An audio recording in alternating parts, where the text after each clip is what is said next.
We be live. Wait, hold on. Let me fix this. What the hell? Okay, there we go. Okay, we be live. Hello, Durud and Shalom. My name is Armin Navabi. And I'm Ali Samani. Welcome, everybody.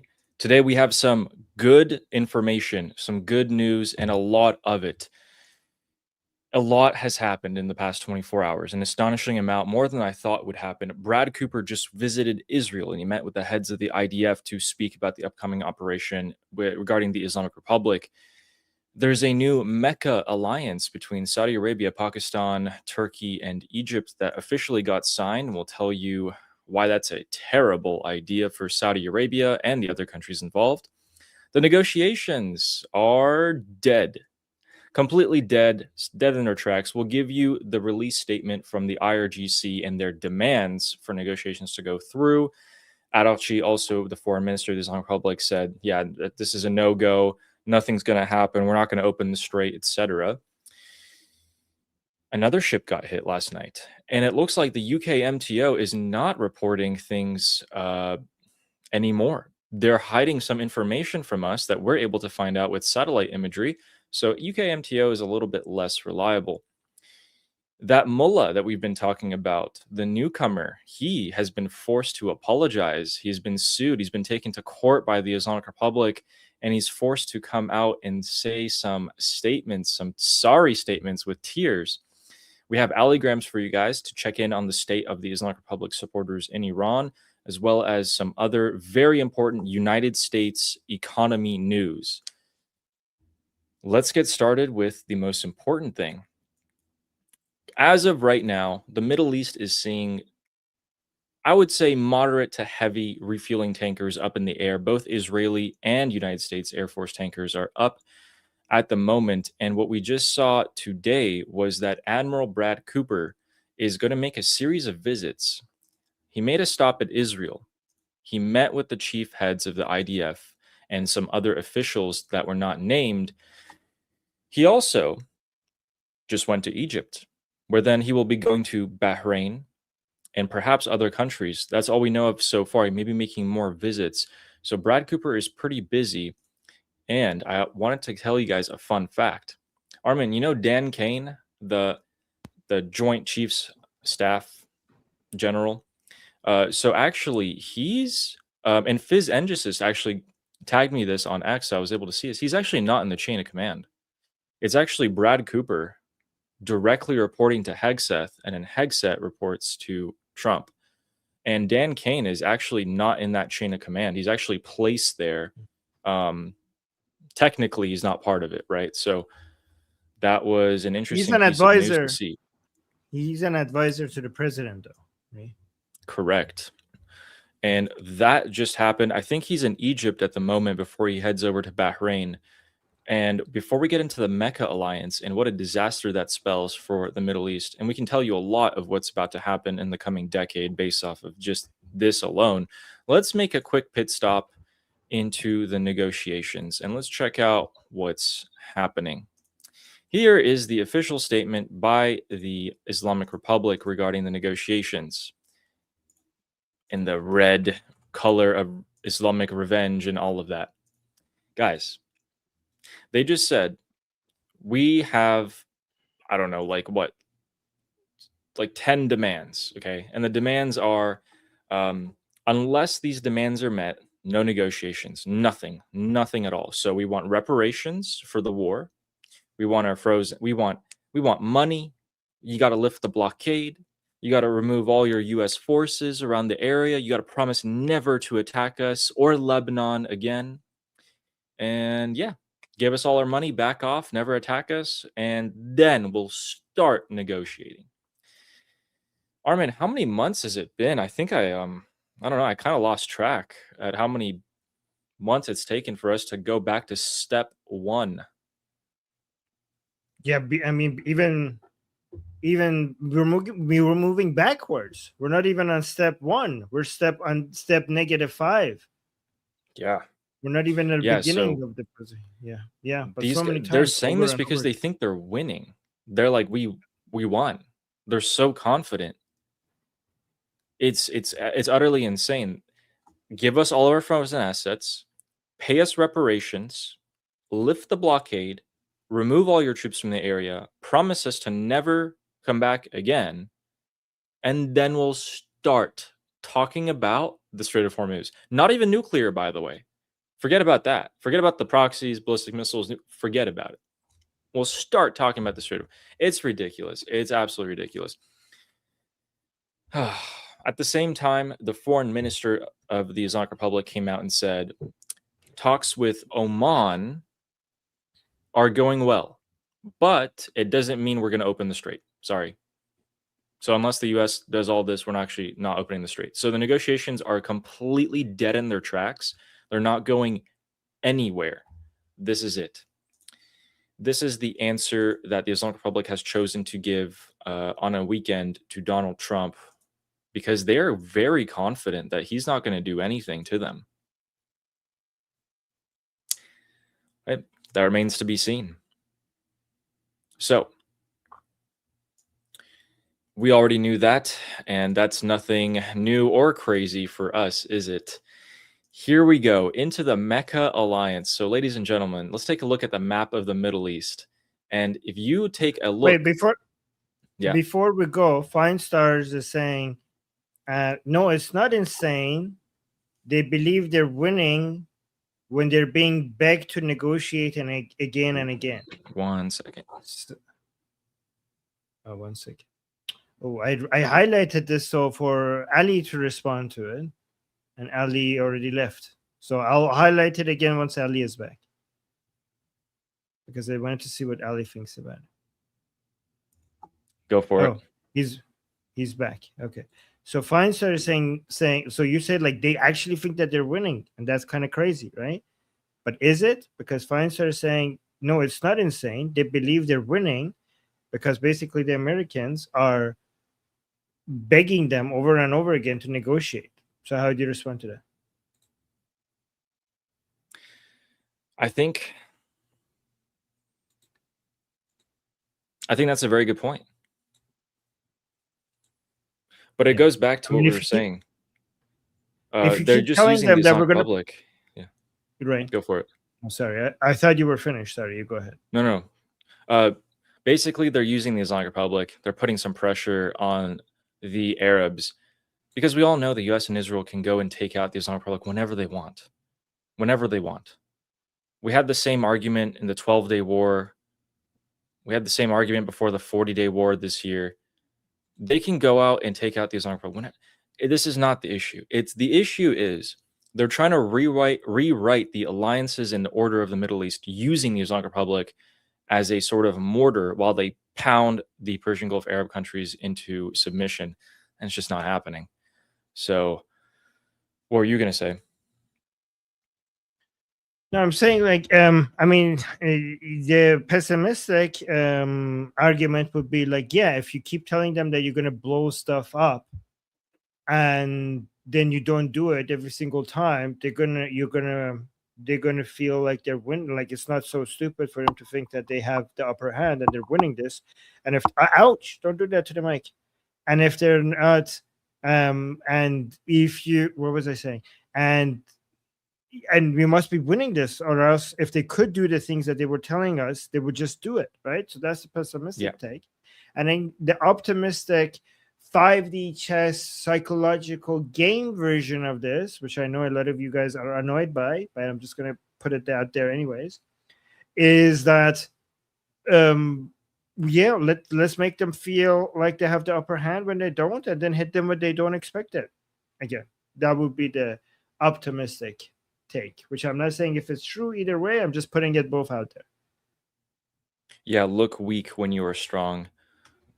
I think that's definitely what's being used here. And I think Sun Tzu said that like a few years ago, at least more than 1 year ago. And if we take a look at the Middle East, guys, we got Turkey, we got Egypt, Saudi Arabia, and Pakistan. They surround the Middle East. Here's what just happened. And this is disastrous news.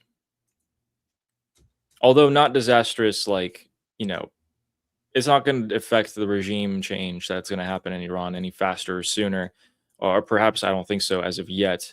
But look at what they did. So Saudi, Pakistan, and Turkey signed the Mecca agreement with each other. Here's what's going to happen. Just like how NATO has a clause where if you attack one, the other countries can join in. Well, now if you attack Saudi Arabia, you're going to have to deal with Pakistan and Turkey. Well, who's attacking Saudi Arabia? I think it's the Islamic Republic. And doesn't the Islamic Republic have some treaties with Pakistan? Doesn't Pakistan not want to get involved with them? Yeah, I'm not quite sure what's happening on that front, but I mean, this is a disaster. This is a incredibly bad move by Saudi Arabia. So it's a big mistake, in my opinion.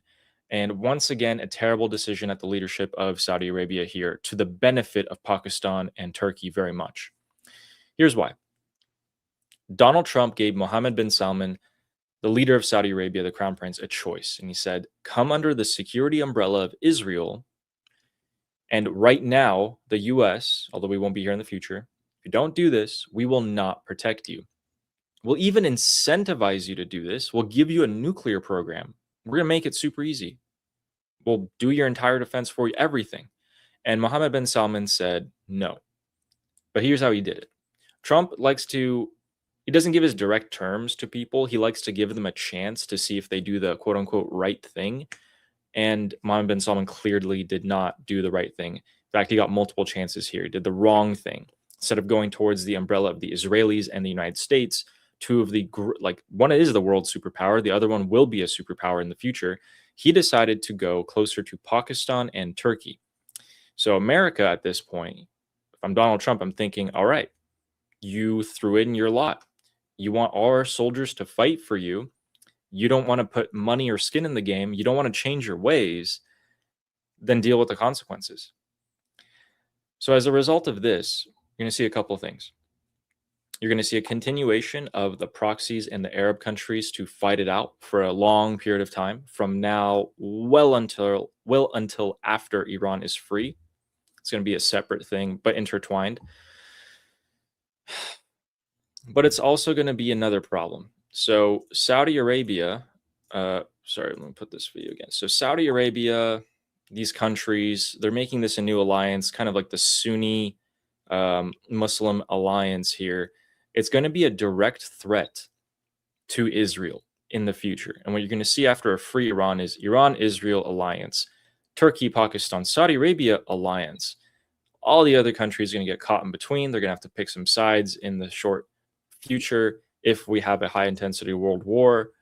And once again, the world or the region is going to be drawn into a conflict that way. I'm just not sure. I mean, yeah, please do. Please do. And then I'll go after. What were you going to say? Sorry. You're not sure what? I was just going to say, I don't see, like, Turkey's not going to go to war with the Taliban if they attack Pakistan, for example, right? Or like if Russia attacks Turkey, just for example, Saudi Arabia is not going to go to war with Russia. Neither is Pakistan. It's just not going to happen. So this is very much Saudi focused. If Saudi gets attacked, they will come in and help them. And we know that the Islamic Republic is the one attacking Saudi. No, keep playing that, like, because we're talking about that, so it's good to have that where people know what you're referring to. So, okay, do you guys want a devil's advocate for Saudi Arabia? Yeah. In the chat, okay. Okay, so let's just look at this from Saudi Arabia's perspective. You tell me that I should have came to the Abrahamic Accords instead of doing this, to get protection from Israel instead of this, right? I can't. Like, what do you want me to do? I have a Dirka jihadi Islamic population that might do an Islamic uprising against me. What do you want me to do? Risk my entire existence for, like, exchange, like, try to remove the outside threat and in exchange get an internal? Like, you want me to eliminate the external threat and then get an internal threat from inside? Like, do you want an Islamic revolution happen to me the same way that it happened in Iran in 1979? So yeah, I'm sorry, but I can't, right? Two, President Trump really can't get I know he wants me to do this, but he might get upset that I'm not doing this, but he's not going to completely turn against me. There's trillions of dollars worth of investment on the line, and his own family is making, so much money from deals that he has with our countries in this region. So yeah, they might get upset, but can't completely turn their back on us, right? And also, these other countries will attack on my behalf, because as much as I need them, they need me, right? Pakistan has nukes and soldiers, like ground troops, okay? But you know what it doesn't have? And I want those. But you know what it doesn't have? It doesn't have money. Pakistan is extremely poor, and also all of the military infrastructure that it has built, a lot of it was with my contribution already. So Pakistan needs me. So if they're going to contribute when I tell them to, because if they don't, then they're going to lose me as one of their main contributors, right? So they are going to, especially Pakistan has its own wars. So they be like, I could help them with. Okay, so this is, well, I'm not going to go into that right now, right? So they will attack, right? So will Turkey, because I just connected Pakistan to Turkey. Pakistan is the only Muslim country with nukes, right? And this is why you don't give Muslims nukes, because now when you give one of them nukes, they will make security pacts with each other, and they all have nukes right now. So this is why you don't give them nukes. And now basically Saudi has access to nukes, and Turkey has access to nukes as well. So this is the steel man of Saudi Arabia, why they did this. Like Saudi Arabia is like, what do you want us to do? We can't get Israel, but we don't have a good army. Turkey has a good army. Pakistan has a good army. Well, they have nukes and more ground force than we do. So this is a good deal. We just made a good deal. So what do you think? I think if Mohammed bin Salman is smart at this point, he will play both sides. Although he can't go to Israel's side as of yet, he should be hanging on to the US as long as he can, while short term establishing this alliance with Pakistan and Turkey. So there's actually a lot more that happened regarding this. Some strange things. Turkey decided to sell a bunch of missiles and artillery and rockets to Ukraine today. At the same time, the United States has now, let's see, how much is this actually? They sold how many interceptors? So the United States has now approved the sale of 5,250 interceptors to Persian Gulf Arab countries. That's a lot. 5,000 missiles. That's years of production. So it looks like at the moment, these countries are trying their best to be diplomatic with everyone, which makes total sense. But we're going to have to wait and see what exactly happens with this alliance, because, and I totally get your point, but I can't ever see Saudi Arabia going to war to another country for Pakistan or Turkey. It's very one-sided here. Oh, Saudi Arabia is like, yeah, I'm not going to go to war with you. I will just give you money, right? You guys do the fighting. I will do the funding. That's what Saudi Arabia is. Exactly. Yes. But but you're right that this hasn't been. Yeah, sorry, go on. No, you say it, and then we'll get to this. No, read that, and I'll tell you. Okay, I want to hear what you say though. We had a super chat from Justin that was relevant to this. He said, "Oh, could it be that Saudi, Pakistan, and Turkey pact is a dog whistle middle finger to Trump's Abraham Accord?" It looks like it to me. It's an alternative because they can't do the Abrahamic Accord. None of these three countries can do Abrahamic Accord. If they do, there will be a religious Islamic uprising against them. Especially Saudi Arabia cannot afford that. So they're going in a different way. You're such an empath. Why? Because you're putting yourself in the shoes of Saudi Arabia, and you're like, okay, well, they don't have much of a choice, and I understand. You're right. but okay, let me make a couple of points, and I'll tell you why. All of this shows how big of a disease the Palestinian cause is, because the Palestinian cause. This is what the Palestinian cause is, guys. The Palestinian cause is not about Gaza. It's not about Judea Samaria. It's about this. It's about global domination. It's about making certain people suffer so that you could use their suffering as a cause to do everything but relieving those people from their suffering. It's about trying to use the suffering of certain people that you have on purpose put in harm's way to gain political capital and propaganda for a cause that has nothing to do with saving those people, but everything to do with gaining political leverage for your global agenda. And this is a great example.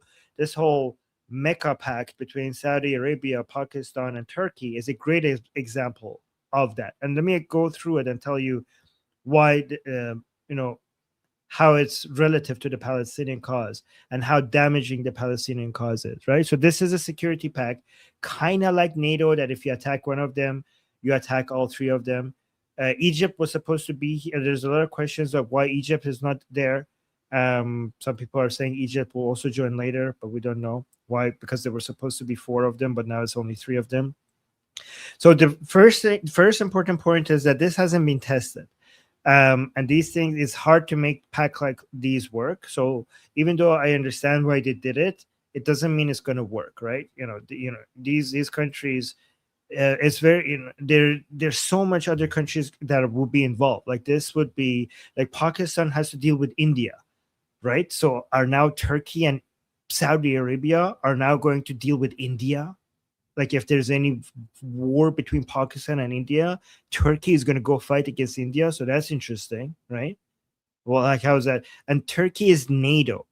So if somebody attacks Pakistan, and then if India attacks Pakistan and Turkey now goes to war against India and India responds to Turkey, now NATO gets involved because a NATO member just got attacked. Like, how does that work? That doesn't seem right. Like that doesn't seem to make sense. Like, is NATO countries are going to get involved because Pakistan now? So Pakistan now does Pakistan now have NATO protection because Turkey has the defense agreement with Pakistan? Like it just seems like it's spreading all over, and it just doesn't seem like to. I don't know how that's going to work out, right? Some people say like Turkey was not allowed to have a security pact as a member of NATO. It's not allowed to make other security pacts with other countries, but that's not technically true. There are ways to get around it, but again, this makes the NATO security agreement like meaningless. If this works, then that can't work at the same time. Also, so Ali, this is interesting because what is this against? Because a lot of people are saying this is a security pact against the Islamic Republic. But it's not just against the Islamic Republic. It's against the Islamic Republic and Israel.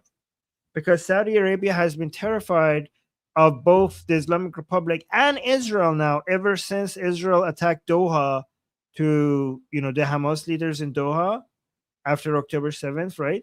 So Saudi Arabia thinks that, if the UAE, there's no red line for Israel to hit a target in the UAE, that means that they could do anywhere else. So they also are trying to create a security pact to hold everybody out, but mostly the Islamic Republic, but Israel is also in the back of their mind.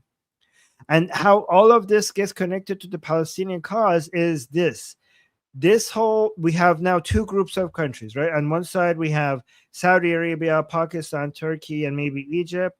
On the other side, we have Israel, UAE, Somaliland, Bahrain, right? And Azerbaijan, right? On one side, and India, right? I mean, India doesn't want to get involved, but okay. Let's leave India out. But you can see that there's let's remove India. But you can see that there's 2 fronts that are, 2 security groups against the Islamic Republic. And this would have been so much more effective and ideal if it was, instead of 2, we had just 1. If everybody could just get united against the bully in the region, this would have been so much more effective. But why can't we have this? Why can't we have nice things? Because of the Palestinian cause. The only thing that is stopping total unity against the Islamic Republic is the so-called Palestinian cause, right? And this is why the Islamic Republic. Because this is why the Islamic Republic has been very smart in investing in the Palestinian cause. The Palestinian cause used to belong to the Pan-Arabist, then it belonged to Sunni Pan-Islamists, and then when that failed, the Islamic Republic captured it, and it now belongs to the Islamic Republic. And look how effectively they're using it. Among many things, many things, the Islamic Republic has managed to use the Palestinian cause to break the unity of its enemies. The Saudi Arabia cannot join the Abrahamic Accord, right? None of these countries can, because there is a thing that is called Palestine, and these countries, there's a movement called Palestine, and these countries, the head of these countries, have to make it conditional that the Palestinian nation state, so-called Palestinian nation states, is recognized before they could join the Abrahamic Accord. If this was not there, we would now have a united front against the Islamic Republic. And you see how this tiny little land with like some terrorists in it has been so effectively used to break the unity of the enemies of the Islamic Republic. Yes. The media presence for it. That's why media is so important. We have Tractor here, who's also talking about this, and he says, Ali is right. U.S. wants to reorder the region, but Arabs would not accept it, and that is why I predicted the United States will give the Strait to the IRGC. No other way. So they can, because the Strait of Hormuz has lost a lot of its value. They can give it up. They can put pressure on the Arabs that way by giving up the Strait, but they would also have to lift the blockade, and they would have to accept that the IRGC now has that political win of controlling the Strait of Hormuz, which is a tough blow to Americans.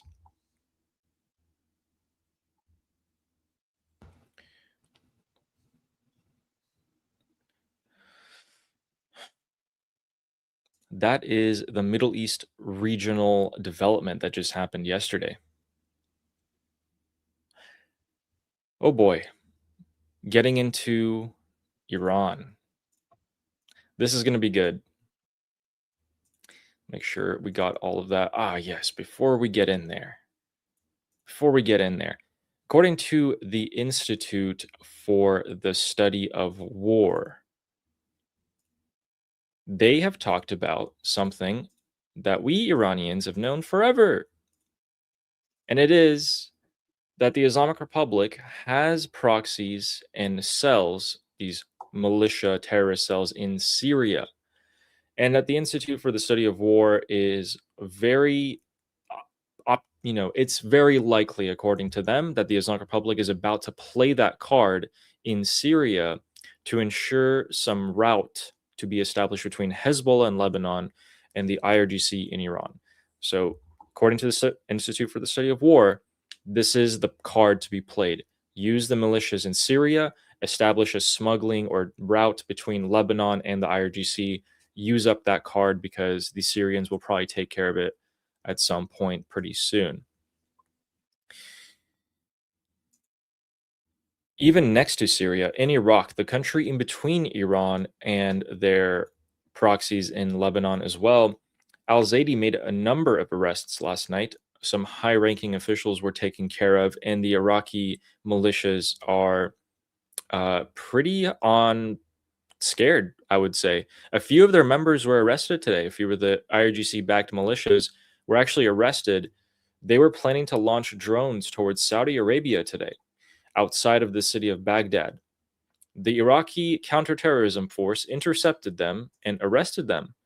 So that is good news for Saudi Arabia. And now al-Zaidi can go to Saudi. He postponed his meeting from last week, and now he's going to go to Saudi and say, look, I'm helping you, because Iraq's got to play the diplomacy card. Everyone is surrounding them on all sides. They have they have control over maybe 40% of their country, I would say. And it's a tough call for him to make that. Before we get into Iran and then the U.S. news, there is some pretty important U.S. news. There's going to be economic news. Then there's also political developments that also happened.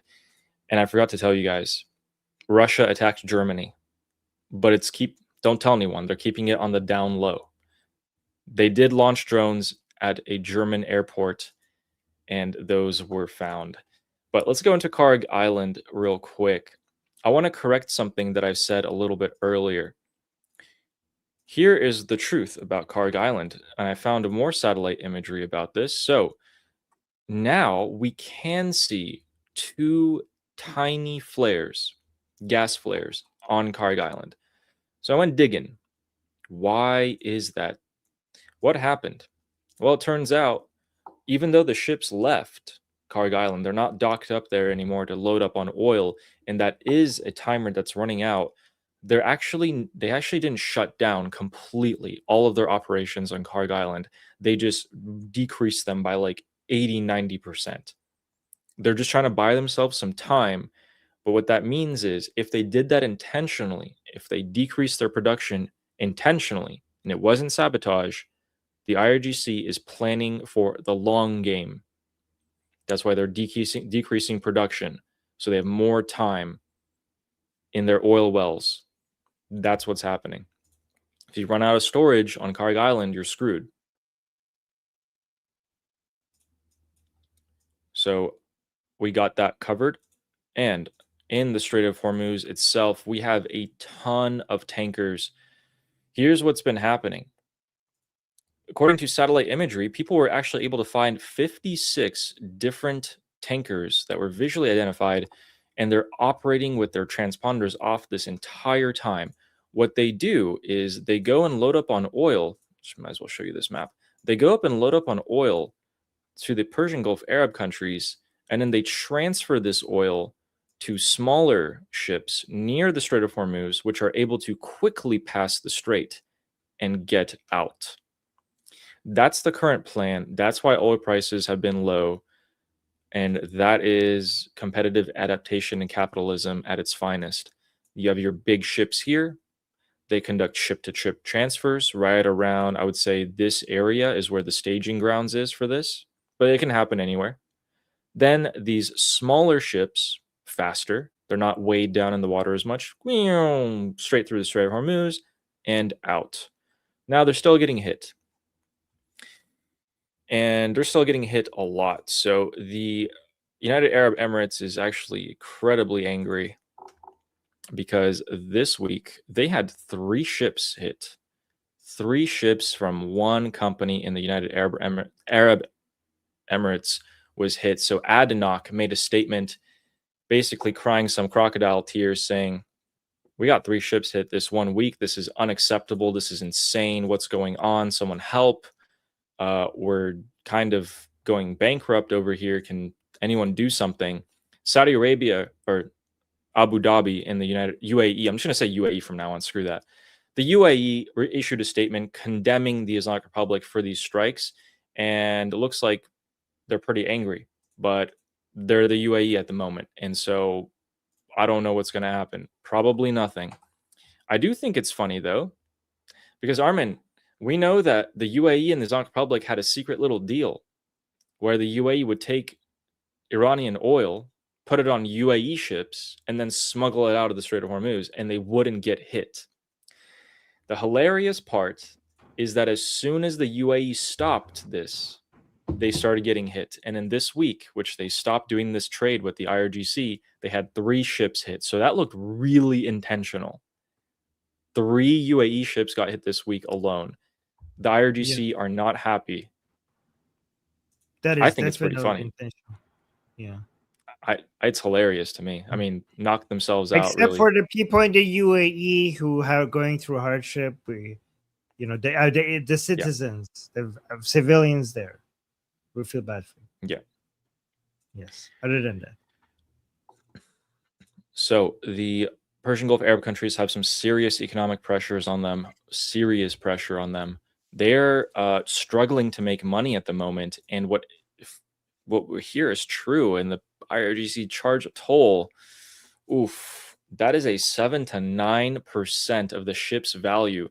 Armin, we also know insurance prices are 10% of the ship's value at the moment as well. 10%. Correct. Armin, can you do business when 20% of your profits are just out the window automatically? I don't know. No, these are like, how could you even be profitable? Those are, you already had razor thin margins to begin with. You're going to go into the red. It's not looking too good. And on top of that, ladies and gentlemen, the Persian Gulf Arab countries are selling their oil at a discount at the moment. It's not looking too good. They're underbidding each other like Saudi and Iraq. So, yeah, it's some serious pressure on them. This is not helping. The Islamic Republic is not letting up on attacking ships, and here's the part that's different. Before they hit a ship, the US hits them. The US isn't doing that anymore. It's very intentional. There's always targets you can strike. You've had months to gather intel. You just got to go a little bit further inland, but they're choosing not to do it. This is pressure on the Arabs. Let's take a look at what the skies of the Middle East look like as of 30 minutes ago. We have Israeli refueling tankers and jets. We have US Air Force refueling tankers and jets. This is what we call strike position. The United States and Israel are on high alert and ready for Donald Trump's call at any moment, once again reiterating that Brad Cooper is ready at any second, but he does not know when Donald Trump will give the order. So he will be ready every night. And finally, with a piece of bad news, we have a 47 square kilometer oil spill in the Strait of Hormuz here. This is where, right here on this pin, is where I think about 7 or 8 ships have been hit in total in this one specific pin alone. And there is let me just check the number again. It was 47 square kilometer oil spill. Let me get that in miles here.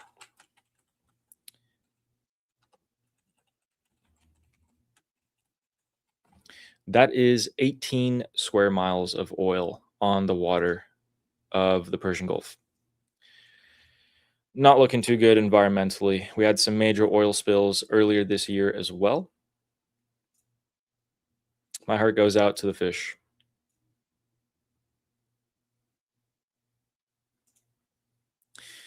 So let's get into Iran. And we have seen a video like this come out. This is Javid Shah. People are once again posting banners, flyers, and signs of Reza Shah, or Prince Reza Pahlavi, back in Iran. And this poster has quite a bit of information on it. And there is the Pahlavi crest,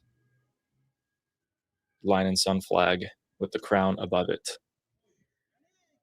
So this was filmed inside of Iran, and it's blurred, so we can't obviously make out where it is. And that is where we're going to start it off, because we have some more good news. And we have good news that I don't think Armin has seen, perhaps. Oh. Armin, take a listen. Oh, I've seen this. Let me just shut him up. Okay, guys, remember this guy? We talked about him for a few days, right? Just take a look at him. Do you remember the videos that were happening over the past couple of days we showed you about this guy? Apparently, they were all AI, Armin. Apparently, the enemy made AI videos of Karazi, who was absolute, nobody in the grand scheme of things before. This guy got called up to court, and he was forced to apologize. And in this video, listen to the beginning of this, Armin. سوالی که میخوام بپرسم اینه که اخیراً آقای خرازی اظهارات تندی علیه برخی از مقامات کشور داشتن. موضع قوه قضاییه چیه، چه اقدامی در این خصوص انجام شده؟ خب با توجه به اینکه ایشون در کسوت روحانی. So this guy goes on to say that yes, he was issued a court order and was summoned to court, and we're prosecuting him right now. After that happened, Chief Terrorist Mullah came out and said, "I'm sorry, I didn't mean it. It wasn't me. The Americans made AI videos of me. I promise it wasn't me. I would never say these things. I'm sorry. I'm so sorry." So what he said is like it was edited in in a way that misrepresented me. That's what he said. Okay, which is full of crap, because the videos that came out, he clearly says that Ali Khamenei, the person who issued a fatwa against nuclear weapon, is burning in hell. That he clearly said that. So basically saying Ali Yikes. Khamenei is burning in hell. He said that Mujtaba Khamenei was kicked out of the office of the supreme leadership by Hijazi and others there. He clearly said that. He said that we need to make a nuclear bomb and use it. He said the current government of the Islamic Republic is satanic, Zionist, and American. And that he said that we're going to go kill non-hijabi people, and if the government comes and tries to stop us, we will kill them as well. And he also said that's okay if they want to kill us, because that's what Islam is, and we're willing to pay the price.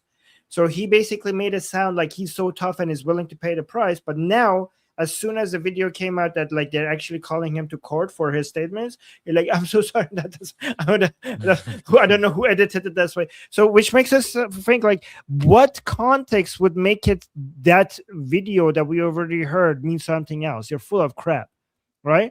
And also, if it's been edited out of context, well, give us the full video then, so we could judge ourselves. Give us the full video. But Armin, and guys, also, yeah. No, sorry, go on. Also, guys, it's interesting because if you listen to the video where the reporter is asking him, like, so he's been sentenced, he's going to court, and it's been confirmed that this guy is being called to come to court, right? He has his own special court. So in Iran, we have Dadgah Rohaniyon, which means that they have their own, the mullahs go to different courts. Did you guys know this? So for everybody else, there's one legal system with its own laws and its own court system. And then there is a separate parallel legal system and courts and judges specifically for mullahs and the mullahs who do things wrong. That is separate from everyone else's course. So weird. And he's going to that other court, yes. But here's the thing, guys. Armin, nothing's going to happen to him, is it? Well, I heard actually the mullah court is harsher so that these people stay in line. But I don't know. I'm willing to bet that someone behind the scenes will protect him because he's useful. Someone like Ghalibaf is incentivized to step in and prevent him from being punished, because this guy can come out again and start spewing all that crap at the right time in the future again. You know who should protect him, Ali?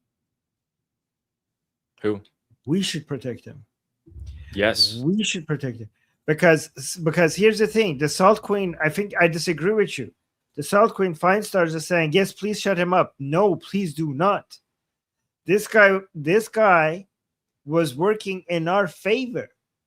This man should, like, I'm actually disappointed in him. He went down without a fight. He gave up so fast. I was hoping, we missed out. I was hoping that he would put up a fight, because he was basically breaking so many taboos and crossing so many red lines and causing so much division, and he already quit. Like, that was pathetic. It took him less than 24 hours, Ali. 24 hours. He was like, we will go kill and be killed, and this is what Islam is, and we will crush whoever stands in the way. And less than 24 hours. I'm sorry. I didn't mean to say any of that. So what the hell, man? He was the perfect useful idiot. But he wasn't just useful for internal division. He was actually useful for external, to show the US, to show it was a great political thing for us Iranians to show people of the world, this is who the Islamic Republic is. They will kill you. He's saying himself. Yeah. I don't want to see him silenced. I'm actually, I'm upset. This guy just went down without a fight. 2 days. I think it was like, literally two. He came out with 2 different, lecture periods. And then someone, I don't know, maybe they pulled him into a room, put a weapon to his head, told him to shut up or something. I don't know, but it's so sad. No, okay, okay, wait. Physiologists is saying, see, fine stars, Armin doesn't value you. Welcome to Alice channel. I value her enough to highlight their comment and answer her. Me highlighting her and answering her is me valuing her. Stay. Ooh, I don't know. See, fine stars is Stars, what do you our think? Kharrazi. She's our Kharrazi now. She's causing internal division. No, that's physiologist. No, that's physiologist. That's the Kharrazi.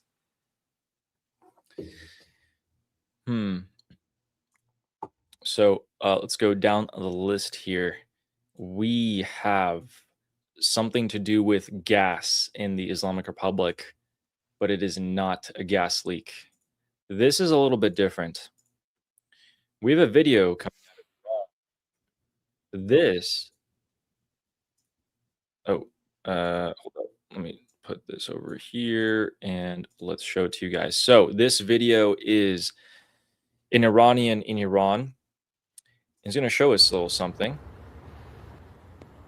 The IRGC are siphoning off the gas, the little amount of gas that's available in Iran. مسئول تجارت نفت گفته که نفتی که توی نفتکش فروخته میشه واسه سپاه نه برای مردم بدبخت.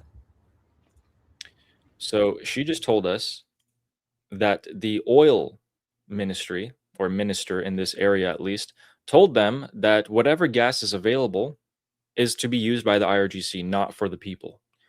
We already have massive gas shortages in Iran. Looks like they want to piss off the people even more. Not surprised. That's actually an anti-IRGC message because it says "Mardom bichare." So this is supposed to be a pro-people, anti-IRGC message. See, "Mardom bichare," you see that? Yeah. Supposed to be, but I think it's basically people I think this is a Ghalibaf camp attacking the soft power of IRGC or something like that. Do you know what I mean? Yeah, pretty much.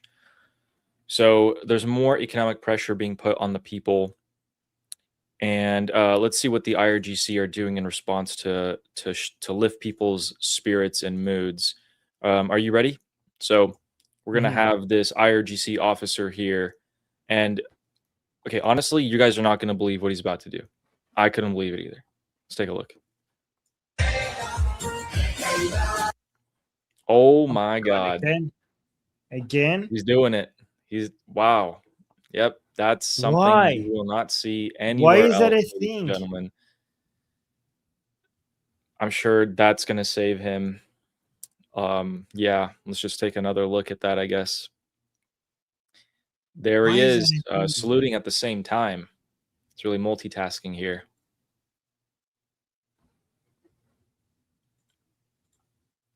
All right, we have some updates for you guys. I have a girl. I have the girl version of that. You want to see? No. Okay.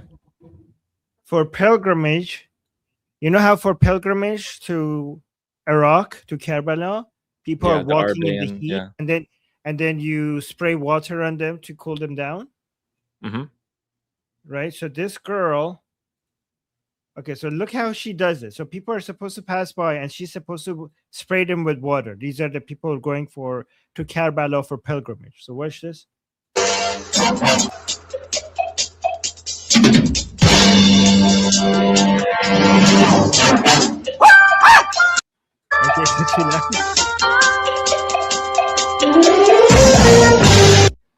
Anyway, here is a Bedadim song. So I don't know. She probably thinks like she's a ninja or something, but she's having fun with it. Look at that. I don't know what she's doing. So weird. Yes. Anyways. So, ladies and gentlemen, I wanted to show you a better clip about the nuclear weapons in Iran, but this is the only one that I could find. There's another clip of the Islamic Republic coming out in state media, and someone, I couldn't find this, by the way, and he's saying, yeah, we always wanted to build a nuclear weapon. And then the news anchor on Islamic Republic state media was like, wait, are you, we haven't heard you say that publicly. We haven't heard officials say that publicly. Like, are you sure you can say that? Isn't it gonna affect the negotiations? And the guy's like, oh, no one listens to what I say, you know, like that and that. I couldn't find that clip, but I could find this one. ببینید ما اول که وارد این فعالیت هسته‌ای شدیم واقعا هدفمون ساخت بمب بود دیگه. ما When Wait, can we you go to the entered, beginning? Go Yeah. to the beginning so I remove the banner so people could see the subtitles. Yeah, Okay. go on.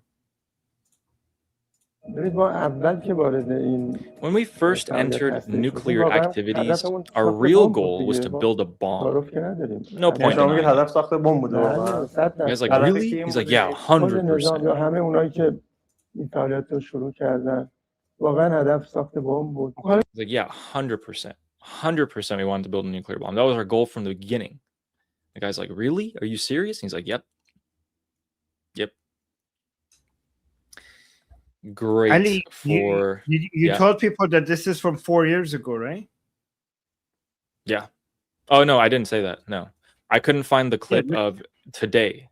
So I'm showing this one from before. No, but no, that's actually more important that this is from 4 years ago. Because guys, look at this. It says Chara or the Beishta Charsadayek.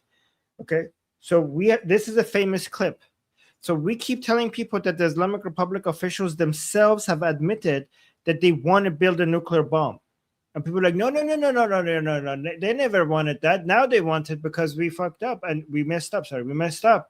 That's the reason why they want it now. And like, no, they wanted it for a long time and they admitted, like, no. That's not true. You guys are misrepresenting reality. That's like, oh, U.S. intelligence actually shows otherwise. I'm like, here it is. It's like, this is from 4 years ago. This video is from 4 years ago. And they're saying, like, yeah, we're doing nuclear activity to build a bomb. In plain sight. Oh, man, I wish I could show you the clip from earlier today, but I saw it on Islamic Republic state media. I couldn't clip it. I wasn't ready for them to just start talking about that. I was trying to listen to their analysts, and then, yeah, true. I was 10 years old 4 years ago. Time flies. Armin, did you see Mushtaba? No, did you? Oh, Did you see this? Guys, no. the Islamic Republic, Meh News, released this video. Meh News, Islamic Republic state media, released a video of Mujtaba. I'm going to shut up that stupid music. Look at him. He's right there. Guys, this is actually interesting because there's no videos of him. And you can't actually see the entire right side of his face. So, you know, is this people are real? like, this is released by the Islamic Republic. I highly doubt this is real because if it was real, it would be pushed like they would parade this video around, not just It might release be it on real, Meh but it might be real but old. Yeah, it's probably old. It's probably old or it's very, very well edited. I don't think so because experts will be able to. There will be experts that will be able to detect that it's edited like that. Like even if the So it's human old. eye can't detect it, you know, professionals will be able to detect this right now. This is the only. There's only one video until now. There's only one video of Mushtaba that I've ever seen that exists out there, and now with this one, it makes it two. But it must. This was probably archived. Yeah, this is probably old. Feast your eyes, ladies and gentlemen, on the leader of the Islamic Republic on the right there. This guy, look at him. Oh my Look God, at his pose. These people are allergic to chairs for some reason. Like Look they at him. don't sit, like they don't have meeting rooms with tables and chairs. They just sit on the ground. This guy's such a good little girl. Look at him.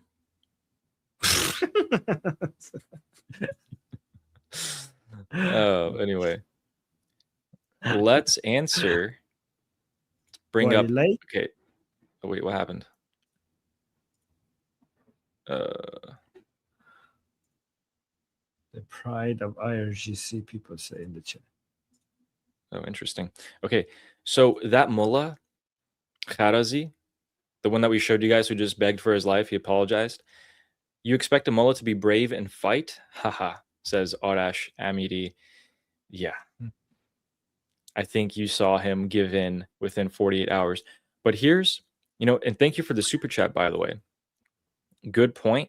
And let's actually wait. Look at this, guys. The Iranian people, after years of torture, rape, threats, and executions, they don't give up and they still come back again and again and again. This person wasn't even slapped.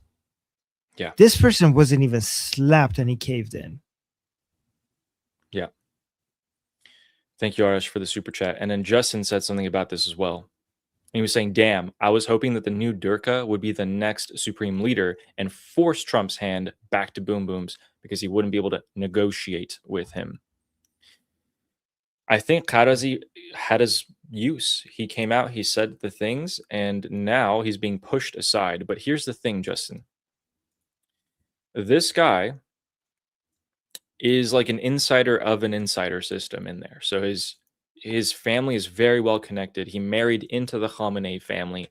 I highly doubt something like, I don't think they're going to kill him, basically. But if he said that and he was of the regular Iranian people, and he said something, of that heat against the regime, execution immediately. So there's a lot of hypocrisy. He's going to go to the Mullah Durka court, and I highly doubt he's going to get anything other than a slap on the wrist, maybe like a house arrest or something like that. But thank you for the super chat. Let's go to Alligrams. Yes. What do you think? So we have 2 Yes. sections coming up. We have Alligrams, and then we're going to give you the U.S. economic news and tell you why that's important. So Alligrams is where I go into the IRGC group chats in the Fars News, which is the biggest state media outlet in Iran for the IRGC. Take a look at what their supporters are saying, and then I grab their talking points. And here we go. Here is the first one coming right up. We got some short and sweet messages for you guys today. Here we go. Instead of getting hung up on the hijab and covering of women and girls, instead of getting hung up on girls riding motorbikes, and instead of closing cafes and shops because of hijab, at this point, it sounds real good, doesn't it? Right? Because this guy's like, instead of enforcing hijab, then he says, instead of all that, look to make atomic bombs and nuclear warheads. Don't think so much about the third world in Islam. Just try to update and upgrade your thoughts to the first world in advanced technology. So forget about enforcing hijab. Get a nuke. That's what we need to be focused on. This guy gets it though. This is a smart enemy. This is bad but smart. Yep. Because he thinks, because this is against the Ghalibaf camp people. The Ghalibaf camp people are now pushing for, they're basically trying to get the jihadi Islamic, more jihadi minded anti-negotiation people distracted with hijab stuff. This is why I predicted that hijab enforcement is going to pick up pretty soon. And right after I said it, it picked up. And this person makes it clear that that's a distraction. We need to go towards the things that ensures our survival. Must be tough being a smart idiot. But hey, smart villain. I read the first half of this and I was like, okay, wait, maybe this is an Iranian people making this. Nope. He's like, guys, forget about the hijab. Stop doing all that. Build a nuclear weapon. All right, cool. Thank you for that one. We have our next one, a little short and sweet message here from Saeed, who says, you think you're so smart? So there was a news post by Fars News, and they were talking about soccer, but then they also talked about the Strait of Hormuz. And Saeed is responding to this post saying, you think you guys are so smart? The biggest benefit from opening and closing the Strait of Hormuz went to Trump. We got some pretty smart Durkas today, Armin. Yeah. Yes. They're self-aware. They're becoming more. They're not in a great position. I think a lot of the people who are trying to save ship are coming out in the last couple of days, in my opinion. Our next one, this guy put Ali Khamenei at his as his profile picture here, and his name is Hamed Soleimani, maybe related to Qasem Soleimani. And this guy's saying, he's talking about the Mecca alliance. He's like, it's unfortunate that Pakistan has such a government that basically turned its back on us, but it's still supposed to be a mediator. Guys, is this not what we're saying? This is, you could copy and paste this message and I could post this on my X and people will be like, yeah, exactly. Pakistan is not a mediator. Apparently these Durkas think the exact same thing from this new alliance that just happened.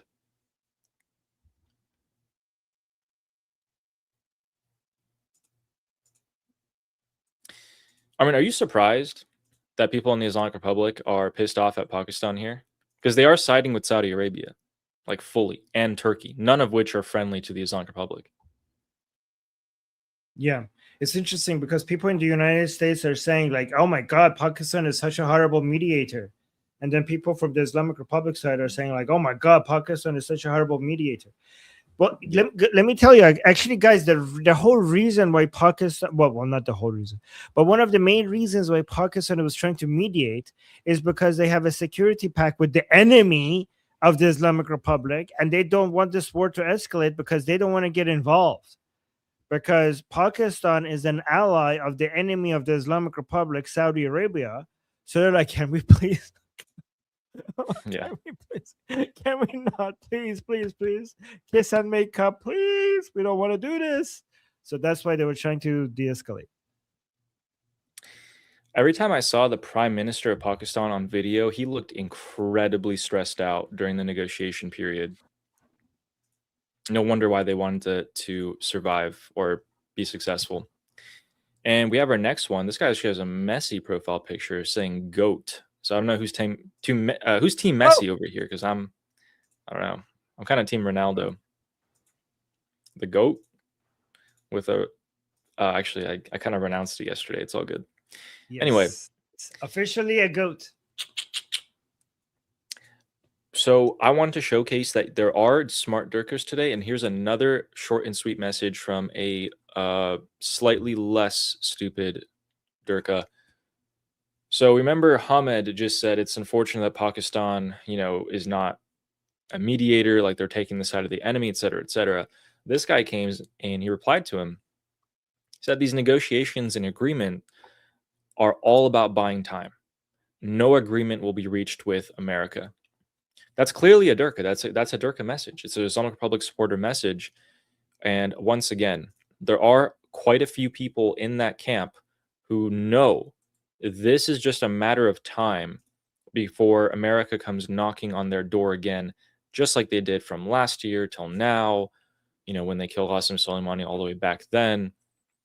They're not going to be exempt from anything here. And we have a couple more. So we have this one. This one, let's see if the translator gets this correctly. There we go. So I thought you might find this one interesting. This guy says, actually, you should probably read this in Farsi because this is more meant for you, Armin. Okay. هر کی از راه رسید خودشو چسبون به انقلاب و اسمشو گذاشت آیت الله. اوکی. این یه روی زمانی به نفع عارف از انتخابات کنارگیری کرد.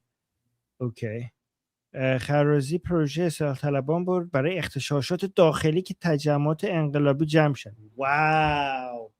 Wow. He's saying, so guys, these are jihadi, Islamically jihadi people. And he's saying, everybody just coming and calling themselves an Ayatollah these days. Like, basically, he's jihadi Islamic and he's anti-Ayatollah. He's basically saying, like, oh my God, like everybody and their dog or cat is an Ayatollah just because you put a turban on and you call yourself an Ayatollah. We should take you seriously now. Because Kharazi, they don't like what Kharazi is saying. Like, he's basically saying, guys, don't trust this guy just because he's an Ayatollah. It's just everybody's an Ayatollah these days, right? And then he's basically, the second line, I'll just summarize it. what he did during the elections kind of suggests that this guy was with the reformers. That's what he's saying.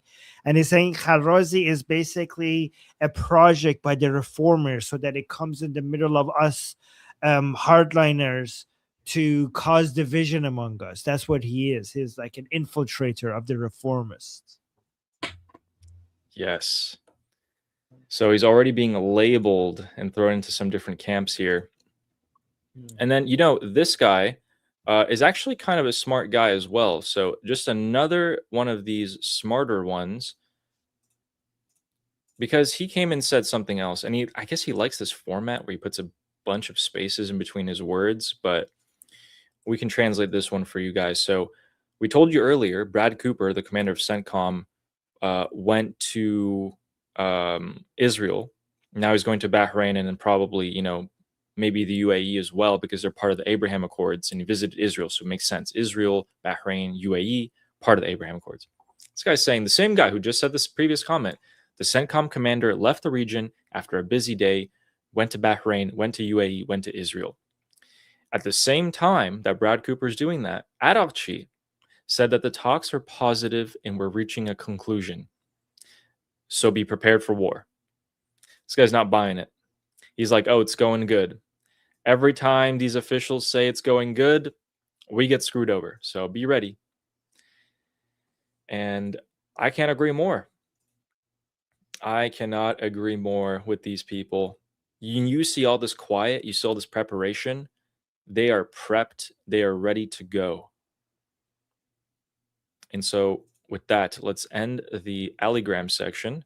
Let's go back to the map here. I'm going to give you guys a quick update regarding Iraq and the Middle East. So right now, we actually have two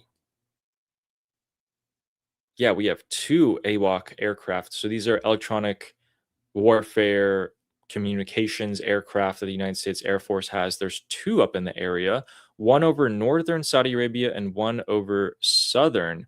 But it looks like they're helping out Saudi for this.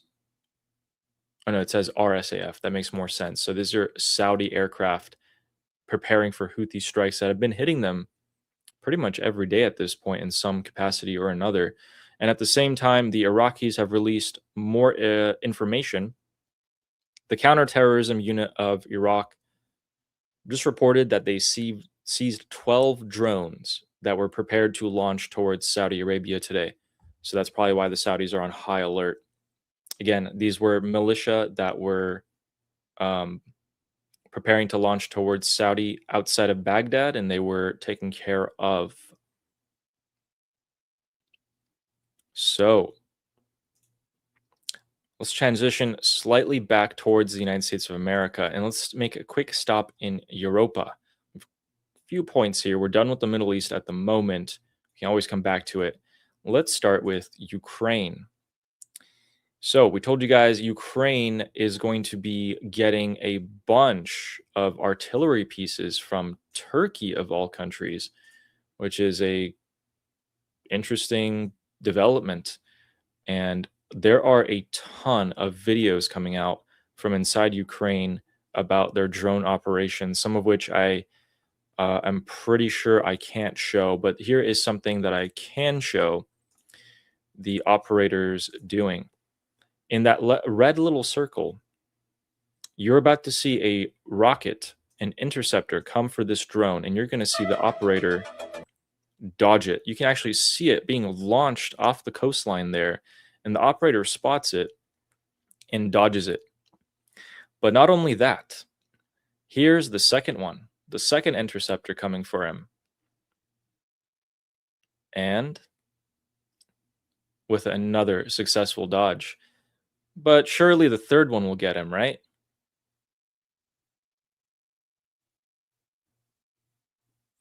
I don't think so.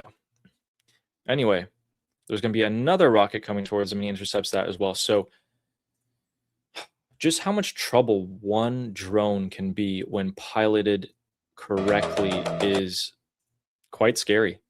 These are Ukrainian drones, and those are Russian missile interceptors. 3 of them couldn't stop this drone from slamming into that cargo ship. and we want to showcase that for you guys. Additionally, Zelensky came out and said a couple things today. He said, under Biden, we weren't allowed to get Patriot missile licenses. We couldn't build them. Under Trump, we have been able to get them.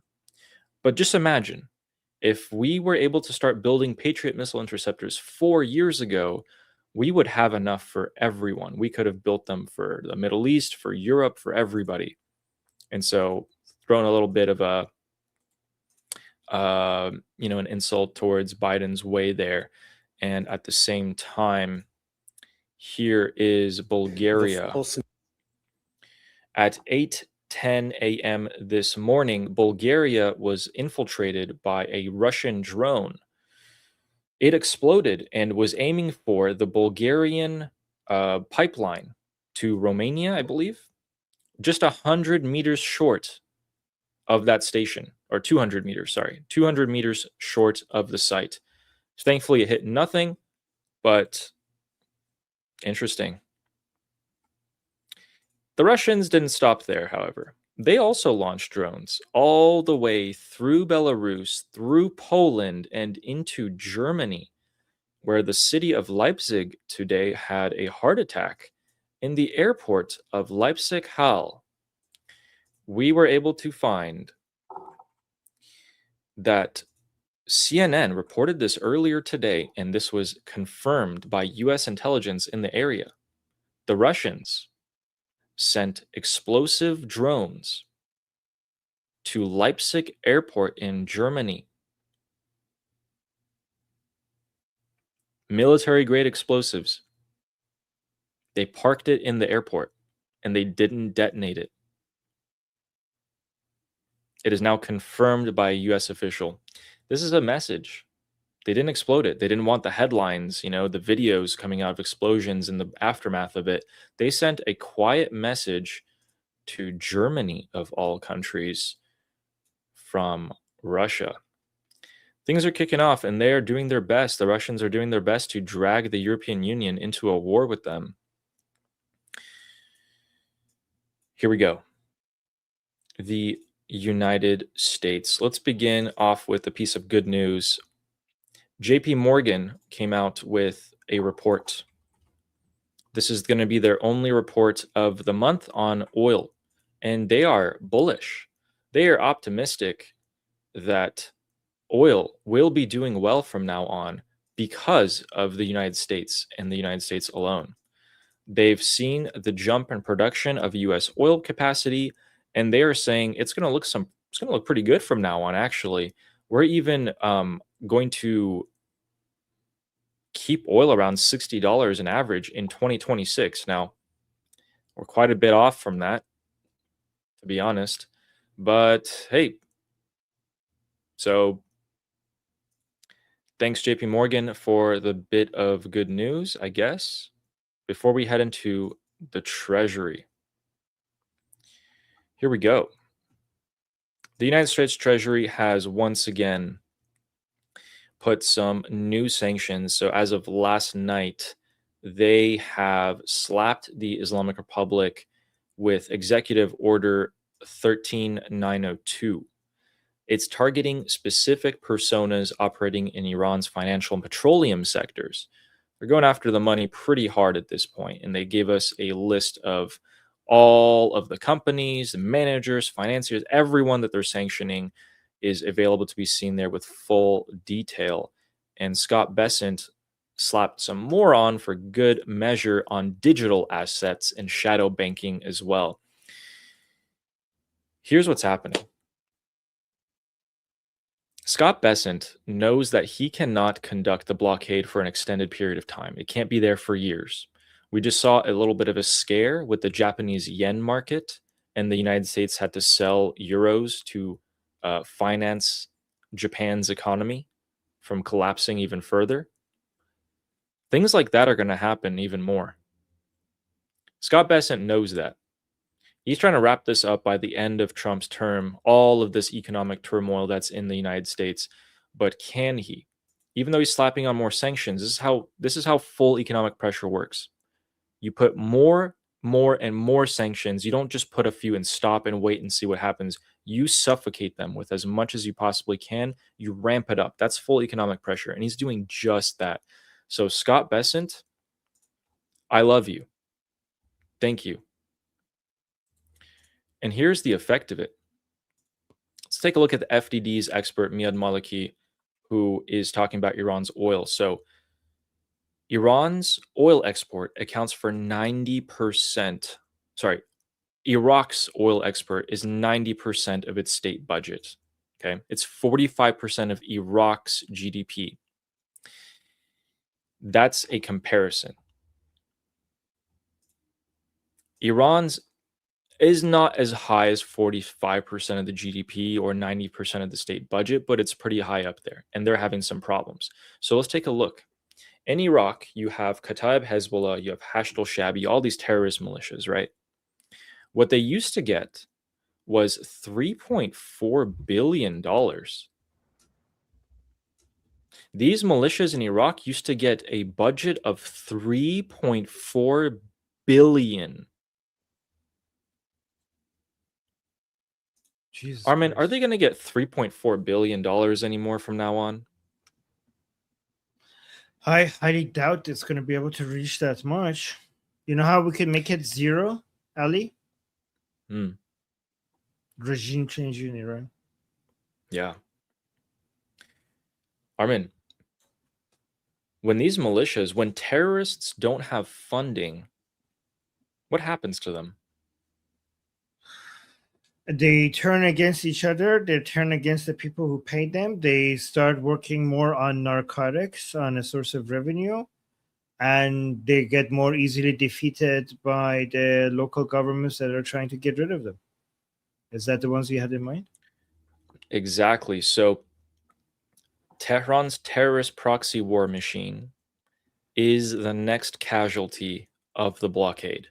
That is the blockade's biggest impact so far. We saw Hezbollah, PMF in Iraq. All these terrorist militias are falling apart, and falling apart fast.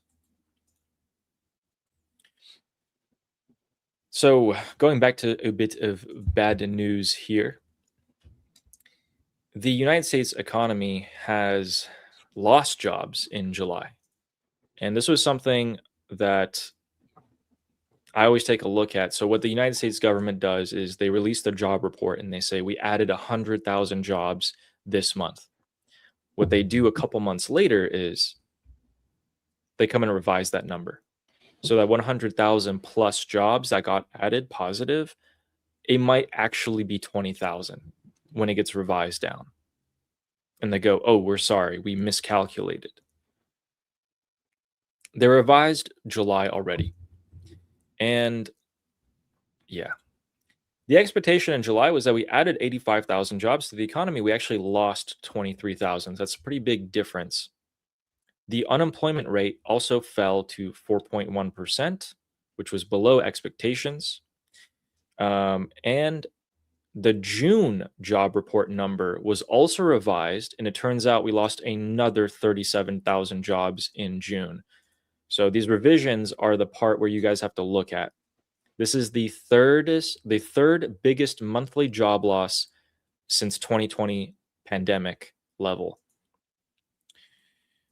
But on the flip side, somehow, corporate America is on pace for the biggest earnings ever recorded. S&P companies have somehow beat earnings per share by 29%. And this is a historical high. So, yeah, they got some records. The S&P 500 broke records this year. So the labor market is backwards looking and the stock market is forward looking, right? Correct. That means when the labor market is doing bad, it shows how things were recently. And when the stock market is doing bad, it shows things are about to get bad economically. Like if you want to judge whether the economy was doing badly, the labor market is backwards looking. If you want to see if how the economy is going to is predicted to do in the future, you look at the stock market. Correct. Yeah, so we might be in for a rough streak here coming up. The Fed is actually not going to cut rates contrary to people's expectations. And additionally to that, our U.S. crude oil inventory, so our oil reserves are actually still falling, which is not a surprise. So it's been falling for 17 weeks consecutively, which is the longest streak of oil loss in the United States. Yeah, we're pretty low. The lowest it's been before this was 1984. 1984, we had an oil crisis. Yeah. It's looking like we're back in that level here. Yeah, anyway. It's not looking too great. So what my point here is that we don't have too much room to work with. We're actually backed up against the cliff here.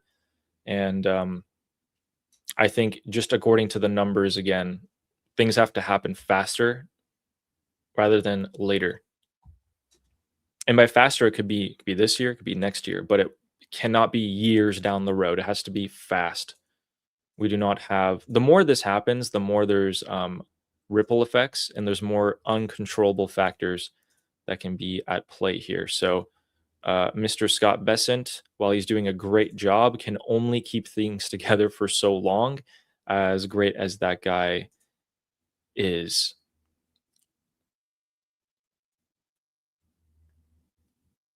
Oh, yes. And then, just so I can say I told you so, the New York Times, citing a U.S. official, has said, our forces in South Korea have become vulnerable after redirecting defensive assets to the Middle East. There we go. Confirmed. At least by the New York Times. So I've been saying that we're taking a lot of the Patriot missile and THAAD systems from around the world, like South Korea and Japan and Europe, and we're bringing them into the Middle East. So we have enough. That's also confirmed by the fact that the airlift into CENTCOM has slowed down to just a maintenance level. CENTCOM has everything it needs to have.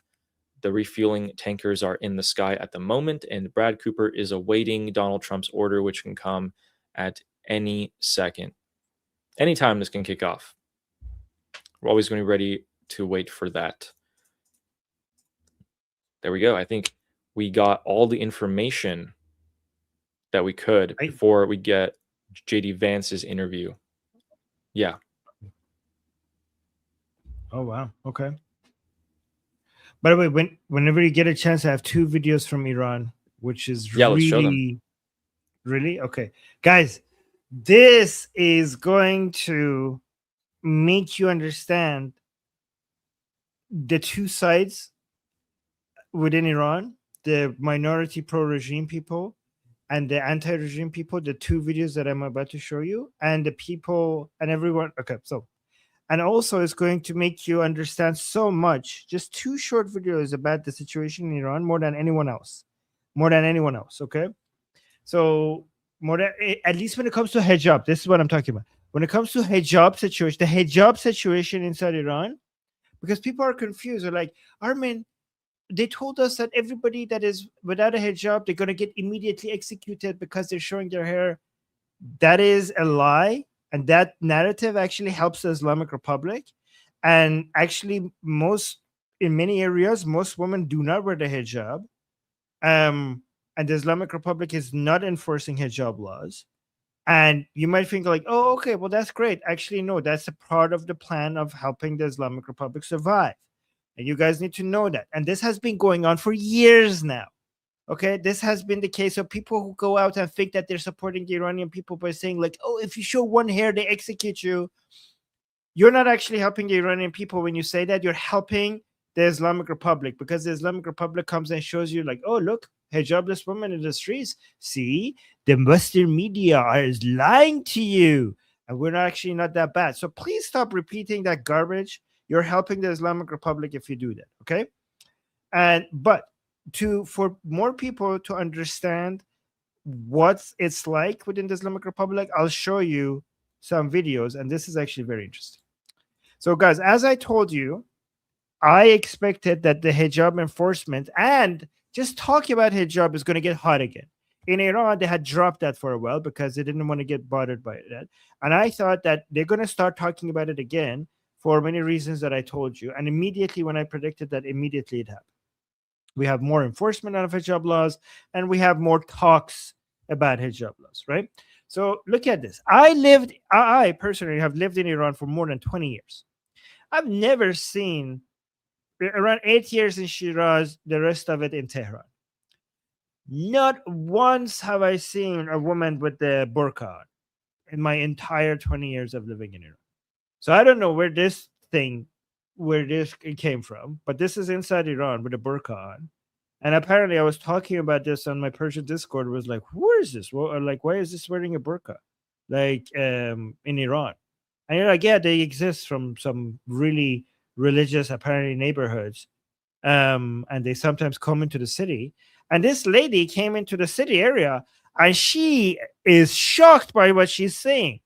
Apparently, this woman did not like, she's seeing hijabless woman out in public. Apparently, she thinks like she hasn't seen that before in Iran. Look at Ali, how she's reacting by seeing in the metro, seeing hijabless woman in public. Like she's shocked. I think, like, I don't know where she has been in the past couple of years, because this is now normal in Iran. But look at her. Look at how she's looking at the girls. Look at her hand. Is like, why are you dressed up like this? And she's crying.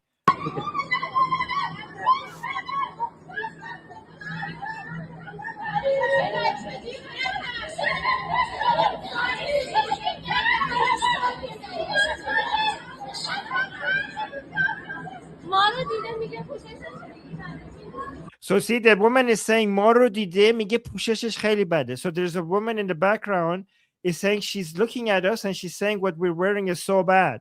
And look, she's having a heart attack. She's passing out. So look, these other women, like this is in the metro station in Iran. So you can see most women are not wearing the hijab. Like this woman over here is wearing the hijab. And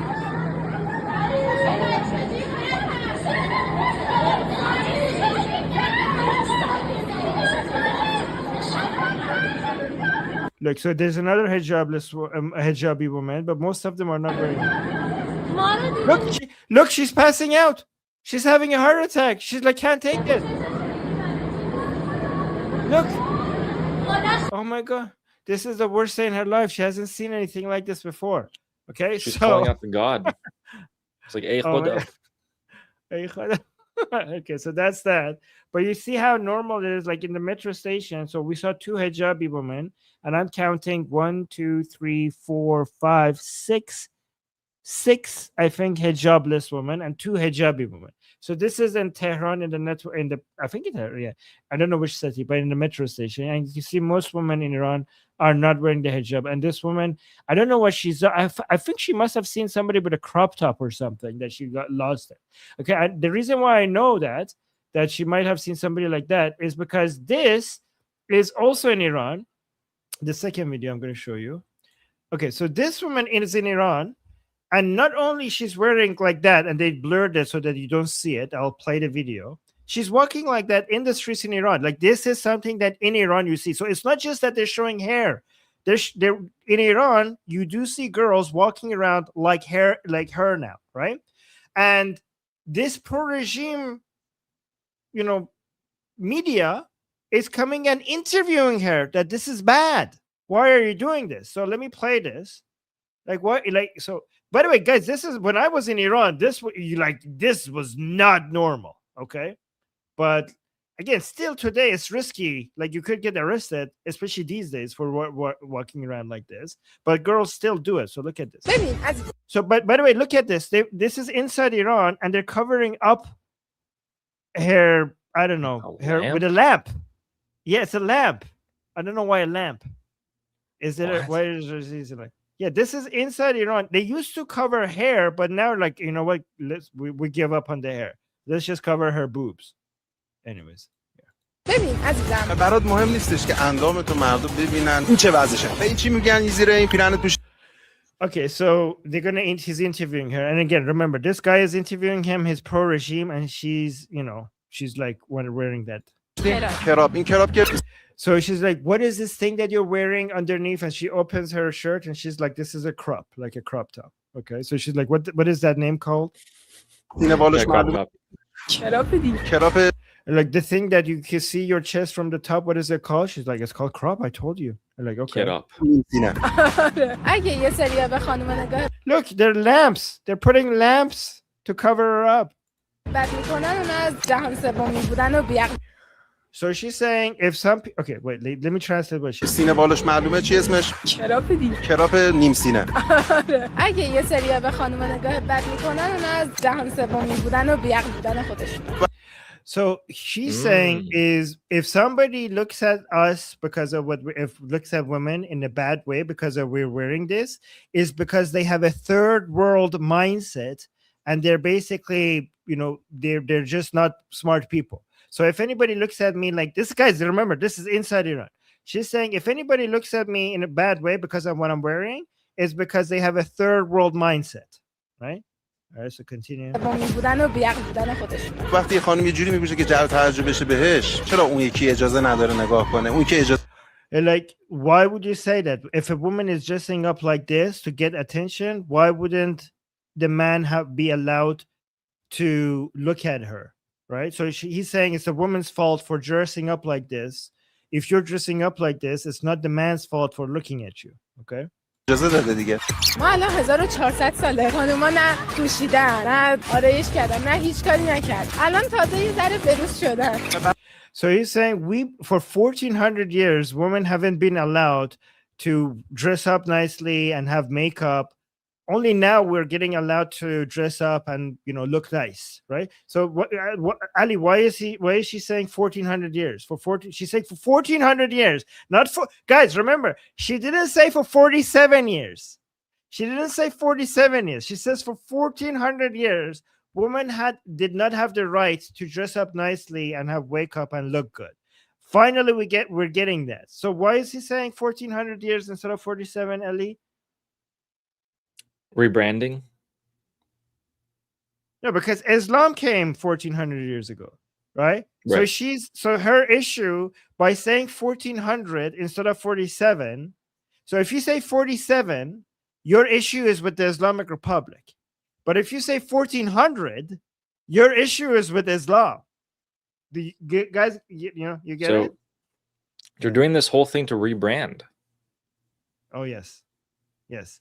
But her issue is not with when people say like if you say to these people like you guys have been at this against us for 47 years, that means your problem is with the Islamic Republic. But if you say 1400, that means the entirety of Islam is the issue, right? So let's continue.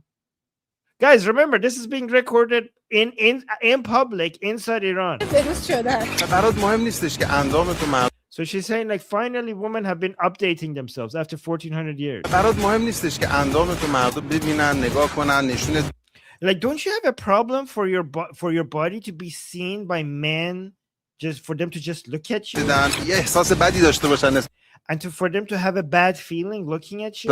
نه اصلا ما نیست. چرا به اینجا She's like, no, I have no problem. گفتم که این همه خانوما نپوشیدن نکردن یه بارم مردا نگاه نکنن یه بار Like let the men not look at us, you know, like for all of these years, ولی اون چیزی women didn't have the right to look nice, look good. Can men just not look like she's basically saying just let us have this.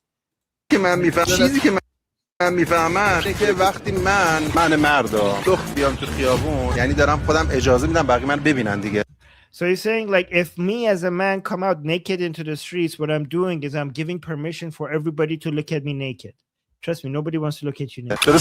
درسته دیگه Like, isn't that true? She said like, okay. چرا به بقیه باید بگم من نبینید کسی So why should I tell other people not to look at me? نگفتم منو نگفت خب همین الان تو I said I didn't tell anybody not to look at me. گفتی نبینم من You know, and the man is saying, you just said it. You just said nobody should look at me. من نگاه بد نکن من که نبود She said I meant don't look at me badly. Like if you don't look at me in a bad way. That's what I meant. موافقی خود بهتر بپوشیم هر کردی like, wouldn't you agree that you shouldn't dress up a bit better like than this? And she said, like, everybody should be able to dress up with the way they want. That's what she دلش میخواد بتونه بپوشه. خیلی خوب ممنونم. ببینید ماجرا از جایی دارک‌تر میشه که اندام یک خانم مشخص بشه و بگه برام اهمیتی نداره بقیه نگاه کنن. این از حجب و حیای اجتماعی گذشته به خود تحقیری رسیده. بیشتر از So she's saying, like, this is really bad. If you know, in a society, if you basically come out like this and show your body like this without any shame, you're insulting yourself. دیگه نیاز نیست بگم. I don't need to say anything else. Anyways, what do you guys think? Was that important to show? I just wanted to, like, I think a lot of you have a now better understanding of what's happening, right? Mm-hmm. Yeah. Was that helpful, guys? Like, for you guys to see what's happening, like what the struggle is right now and what the different narratives are right now. And so there's two videos that I showed you, I think makes you better understand. But go on, Ali, sorry. It's disgusting. It's just completely hypocritical. People have to lose their lives over this or get sentenced to lashing. And also lamps. People will get covered with lamps. Look at this. This is crazy. What the fuck? What the hell is with this lamp? Anyways.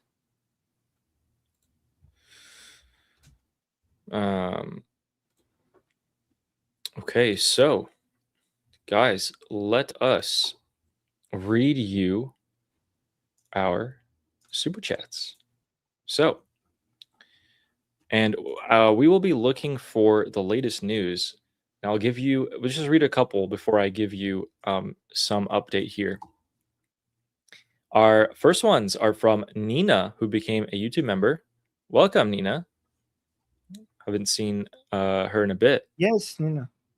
Hi, Nina. Welcome to the membership. And Jay, Dealing Fire. Thanks for becoming a YouTube member. Appreciate it. And welcome. Yes. Fizz Engicist saying, dying of anticipation here. Me too. Me too. People are posting all sorts of, quite frankly, BS at the moment on the news channels. I don't know. It's just weird. Well, we'll decipher through the noise and get to you guys in just a second here. Fizz, we have an update. Don't worry. Then we have our super stickers from Nunya Business. Thank you for the support. And Fizz Engicist with 2 super stickers here. Thank you very much. I think maybe that's why I won. And Light Wolf also with the super sticker. Thank you very much, guys. So I did win today, right? So it's 4-3. Yes, you did. Okay. Sweet, but you were cheating. Guys, what's Armin's punishment? Yeah, like look at this. You guys were saying that, oh, Armin cheated, and now you did use the same method. Like, you guys are hypocrites. By the way, guys, congratulations. You were supposed to get Santur today, and now you get no Santur. Are you happy? Ali won, and now because of Ali winning, you get no Santur. Good job. Yeah, but you guys can now pick a punishment for Armin, so just saying. Yeah, punishment. Man. Which one do you prefer? Ali playing Santur or punishment for Armin? Bad choice. You know, Steve's kind of right here. Santur isn't a punishment. It's kind of right. Yeah, but I'm getting you Santur because this is how selfless I am. Instead of punishing Ali, I'm getting you Santur. See, like this is like instead of the satisfaction of seeing Ali suffering, I am so mindful of my community's needs that I'm using this opportunity to get you a Santur play, performance. This is how caring I am. Oof. Well, Ryan Graham saying I'm going to be humbled tomorrow. Oh man. Well, maybe. Oh. So guys, yeah. What does Armin have to do? We'll see. Our next one is from Amir the Cricket saying, if the Santur. So I guess he was helping you today. Yes, thank you. Okay, I'm pretty sure I'm going to lose tomorrow. Amir helps me every day, Ali, not today. Amir has never abandoned me. He's always supported. I'm 99% sure I'm going to lose the one tomorrow. So I'll be ready. Nothing on Truth Social. Okay. Thank you, Amir the Cricket.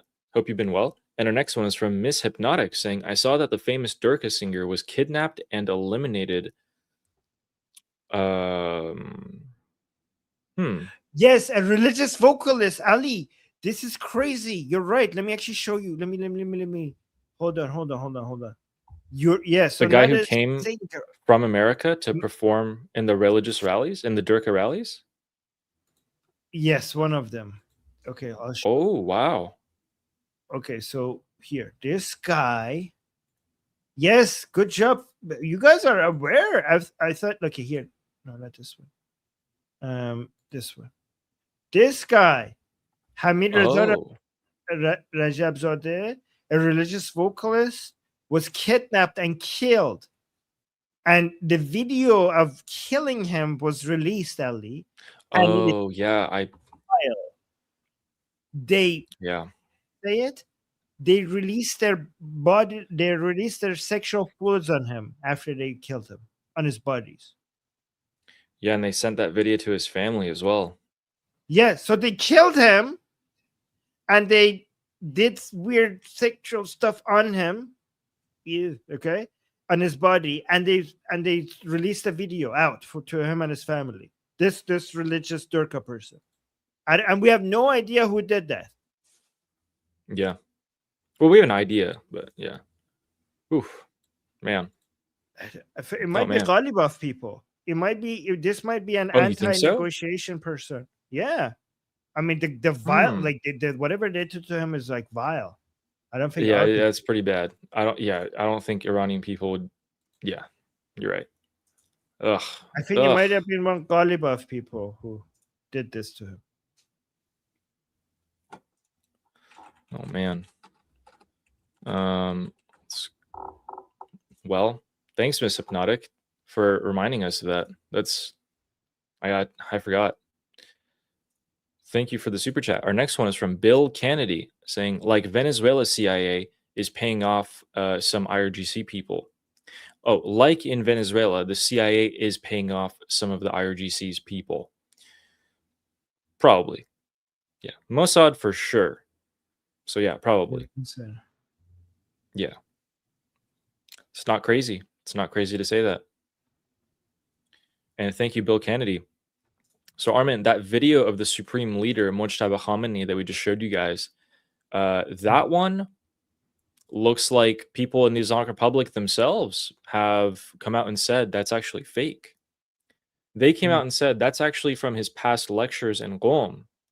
And apparently this is turning out to be a pretty big media blunder from the Islamic Republic, because they released that video trying to prove to people Mojtaba is alive. He's fine. Turned out to be a video from years ago, and people are like, wait, so he's definitely dead now because you guys just tried to lie to us. So I'm actually going to check the group chats tonight and see what the Islamic Republic Durkas are going to say about that. All right. I think there's something new here. Okay, we do have another update. Let's go a few more super chats, and we'll show you guys that about the Israeli army in regards to how ready they are. Thank you, Bill Kennedy. Our next one is from Amir the Cricket saying, is ready. I'll be happy to add the odds about Javid Shah. Okay. So wait, was Amir sending those on my? Hold up. We gotta. No, Amir. Okay, no, that was yours. That was yours. Yes, Amir would never do that to me. Amir is always on my side. Okay. Fair enough, Amir. Tried to make him win. But then I have, and thank you for the super chats, by the way. Yes, thank you, Amir. And Javid Shah. And then I have Javid Shah, Amir is loyal. Thank you, Amir. Amir, is there any way we can turn you to maybe consider Amir, the dark side here? But thank you, Fizendris, for the super sticker, getting me to that win. So guys, decide what Armin has to do. We got to decide what he has to do. Armin, for his punishment, has to finish a full cup of tea. Yeah, guys, what should Armin do? A full cup of tea. Okay, there you go. And thank you, Amir. Our next one is from Jay Dealing Fire. Says, I have learned so much from you guys about Iran. Thank you for all your hard work. My anger for the regime still burns from the hostage crisis. Wow. Wow. That is a long-lasting anger. Good on you. Do not forget. Well, this is not. It's the first. Is how it all started. This is how we're like. It's their declaration of war against the United States, and people, Americans, should not forget that. And it's good to remind more Americans that how this all started, because it started with that. And thank you for remembering that. Thank you, Jay. Really appreciate that super chat. Yes. Thank you very much. And Fizz Endricist saying, come on, guys. Ali's behind by 2. Damn. Wow. Look at this. Fizz Endricist was like trying to get you. Wow. Thank you, Fizz Endricist. The reason we got the dub today. So, guys, we have a little update. It seems like the Israeli army has canceled their weekend leave, I believe. The last time this happened, the last time Israel canceled the holidays of the IDF was February 26th. Ooh. Thank you for the super chat. And our next one is Nail Bunny saying, Admiral Brad Cooper has served as the commander of the United States Central Command since 2025 and has led forces during the 2026 Iran war. And he's done a great job. He is. He's great. Thank you, Nail Bunny. Thank you, Nail Bunny. Appreciate that. Oh my God, look at this. People are saying you should shave your hair. The guys, we gotta have a punishment that's like something he has to say. Like, dang, people want you. They've been listening to you for a while. They know how to really get to you. Guys, we need to have him say something that's annoying. Are you trying to punish me or my wife? Oh man. Oh hell no. Oh yeah, thank you. All right, our next one is from Sarah Ocean saying, love you, Ali, my brother, Javid Shah. Oh, thank you very much. Traitor. Sarah. Yeah, there we go. And I think that was actually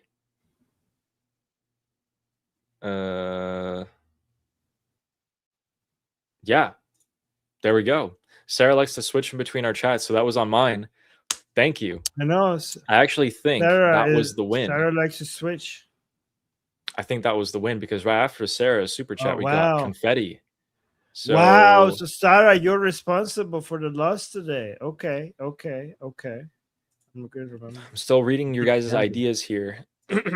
Should we get Armin to bring up his cow or to bring up his goat and say moo?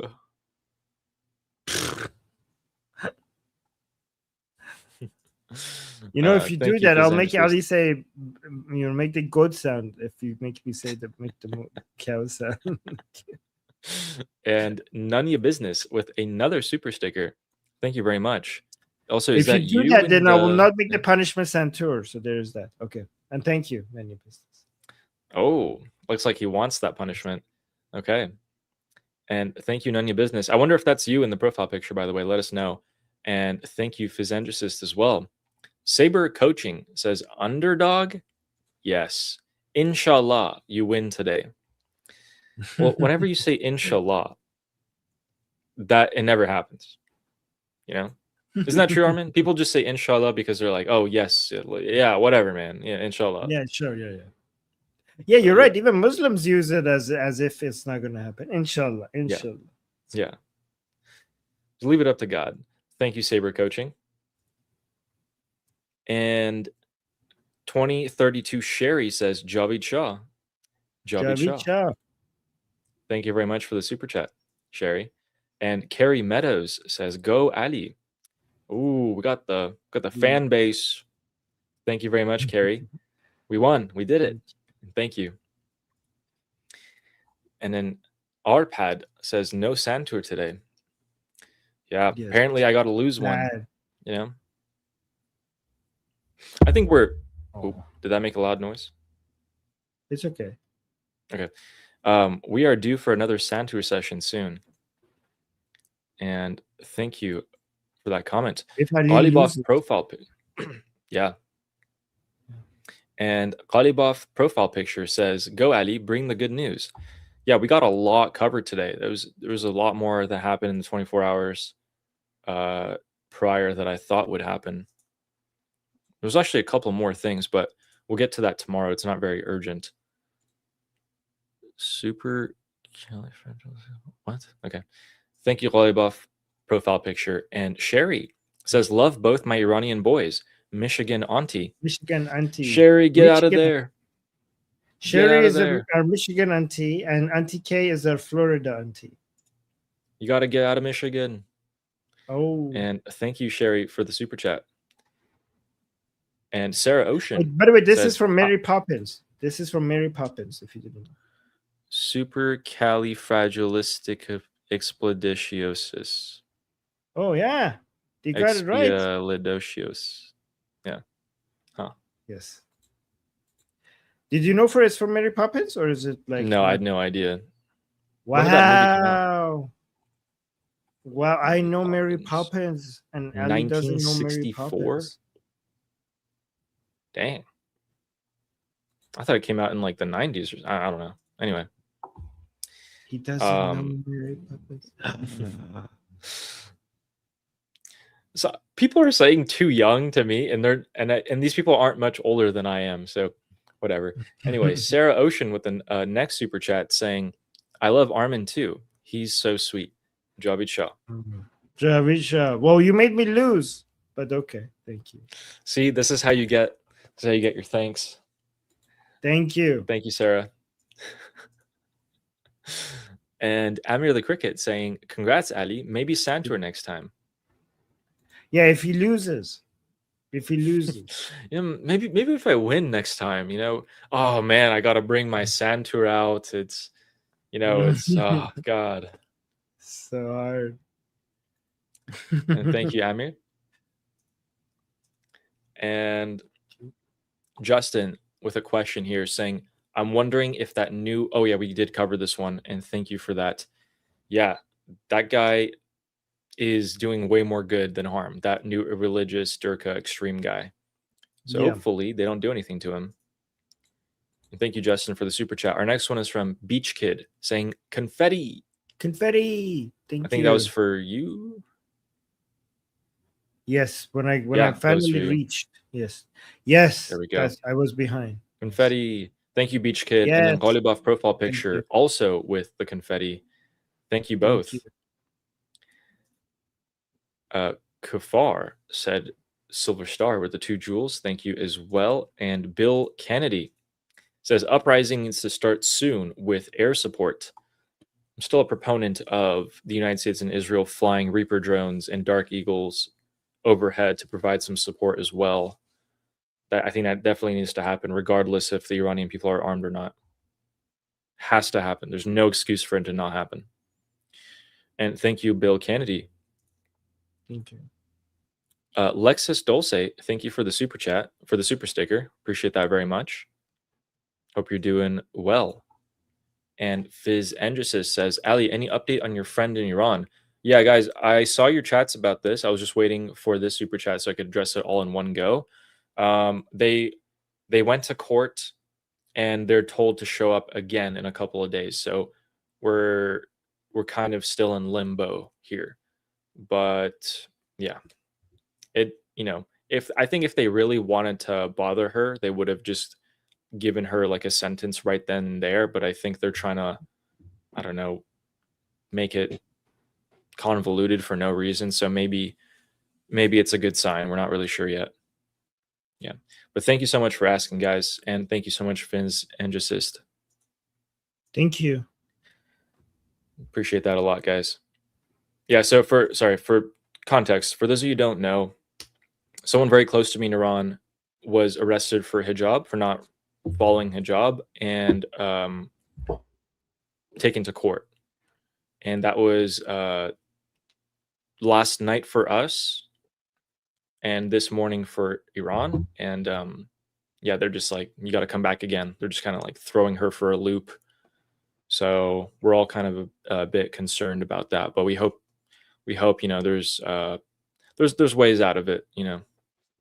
Yeah, just depends on what it is. Depends on what the crime and sentencing is. We'll see.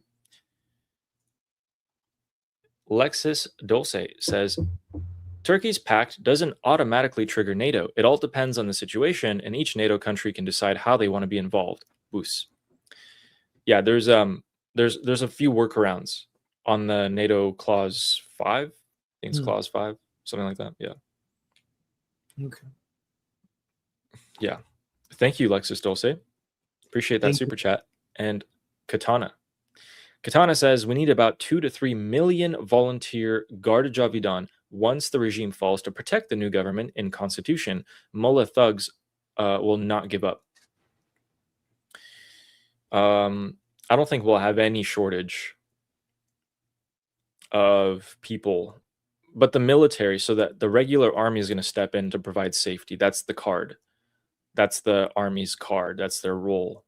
They're going to provide security, immediate security. I'm more concerned about our borders than I am in the internal. Yeah. Thank you very much, Katana. And then, do you mind reading just a couple here? And then I'm going to check something. Check the news. Okay. And then we got Shauna with a super chat saying, Fine Stars, as I like to call her, is our salty, salty spirit animal, and she must never be disrespected nor taken from us. Ooh, wow. Okay, yes. You know what? She is our queen. Wow. Look at this. Fine Stars. You're being treated like royalty. By the way, I declared Fine Stars queen before anyone else. Okay, so you became royalty because I declared it. So don't ever forget that. And also look at this. She's saying love Shana. Oh, wait, what? But I left? What do you mean but I left? No, you're still here. I don't understand. Okay. So thank you, Shana. Thank you for the super chat. And yes, look at this, guys. We're turning into monarchy with our own salty queen. Oh, she left from Ali's chat. Wait, what do you mean? You were in Ali's chat? What were you doing there? So okay. Thank you, Shana. And then we have Nail Bunny. Thank you so much. Nail Bunny with the gifts. Always with the gifts. Thank you. This is Mrs. Claus. Thank you. Thank you. And then we got another super chat from Saber Coaching with the super chat, always supporting us, saying, how's your... Oh, yeah, Ali, this is for you. How's your relative doing, Ali? How are you yourself? Me, myself, you guys might actually not know this, but I'm kind of an anxious person. And I've dealt with it so well, or I've learned to deal with it so well that I kind of like look or give off a calm vibe. But it's pretty natural to me. But then things like this happen and my anxiety comes all the way back out. So, but it's just like a late night, just can't sleep kind of thing. Yeah, stuff like that. So, but hey, we'll find out in 2 more days, I believe. Yeah. Well, if there's anything any of us could do, I can't think of anything, Yeah. but let us know. Yeah, thank you. Thank you, Saber Coaching. And then Leo was posting this. It's not a super chat, but she's always in the chat, her and other people, saying thanks to everyone who liked the stream. To those who didn't like it, wink, wink. Thank you, Leo. Look at the guys. Look at this. You guys are so awesome. Basically encouraging people to like. You know, I saw Nail Bunny does that. I saw Amir. I saw you guys are so sweet. Thank you. Thank you. Thank you, Leo. And guys, remember to subscribe. Subscribe to both Ali Salmani and Liberty Politics. If you watch on either of the channels, know that there is another channel. We're here every day for you guys. And we're going to be here when it matters the most to some of you, when the action starts kicking back off. We're going to have so much information. It's going to be your best source. Definitely. Do you want me to continue, or do you want to? What do you want? Yeah, I got it. Thank you. Appreciate that. Fit over 50 fitness with the 10 jewels and the gold coin. Thank you very much. Great channel, by the way. That sounds like a great channel. Yeah. Oh, also, Lior is saying Ali is so close to 5K. He's at 4.99. Guys, it's true. I am 8 subscribers away from 5,000 subs. Wow. Crazy. We're doing it. We're doing it. Thank you, Lior. Appreciate that. Congratulations. Remember to subscribe. Thank you very much. And AP Moto Arts says job losses include illegals deported. Fake news. Well, it's not fake, but you're suggesting that it's a bit misrepresent. Yeah, exactly. It may be the case. Maybe the case, yeah. But that's the government figures, you know, so it's not fake. And thank you, AP Moto Arts. Appreciate that. And Shauna saying, what type of jobs were lost? We are upgrading infrastructure, but there are bottlenecks. Some jobs are lost, but long-term, higher-paying jobs are created. We don't know. Yes. We can look at the report, though. It does state by industry, like construction, you know, tourism, stuff like that. I haven't taken a look at that, though.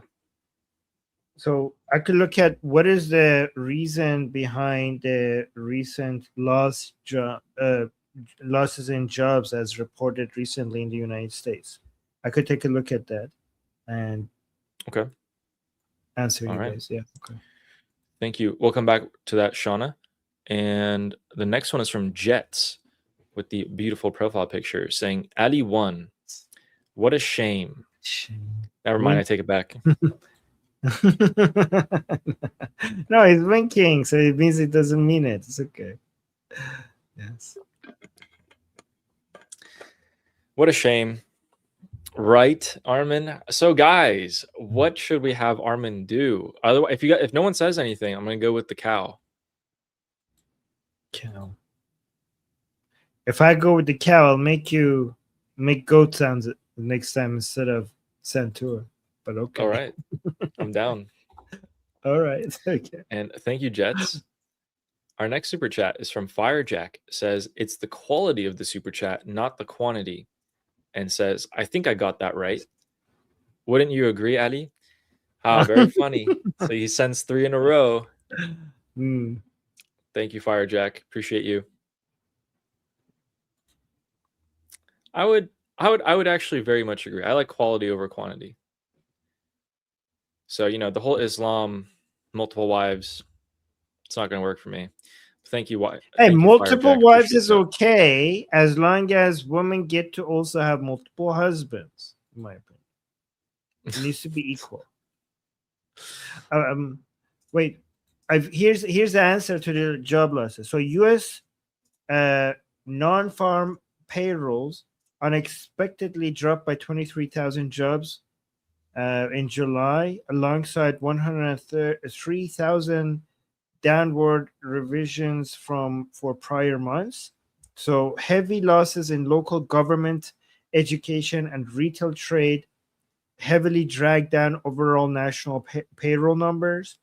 Corporate restructuring driven by artificial intelligence and automation led major companies to eliminate tens of thousands of roles. Geopolitical instability around the Persian Gulf involving the regime in Iran has prolonged sticky inflation and business borrowing costs. Weakening consumer spending and a low personal saving rate have forced businesses to maintain cautious, low hiring practices. So those are the reasons. Gotcha. There you go, Shauna. And thank you for the super chat. And also, thank you, Firejack. Appreciate those as well. Ryan Graham says, feel better, Armin. You will be redeemed in time. Yes, I will. Never give up. Fight Ali's tyranny. Ryan said, I'm going to be humble tomorrow. And then he's telling you to feel better. Ryan. I think that there's a clear favorite. My man. Thank you, Ryan, for the super chat.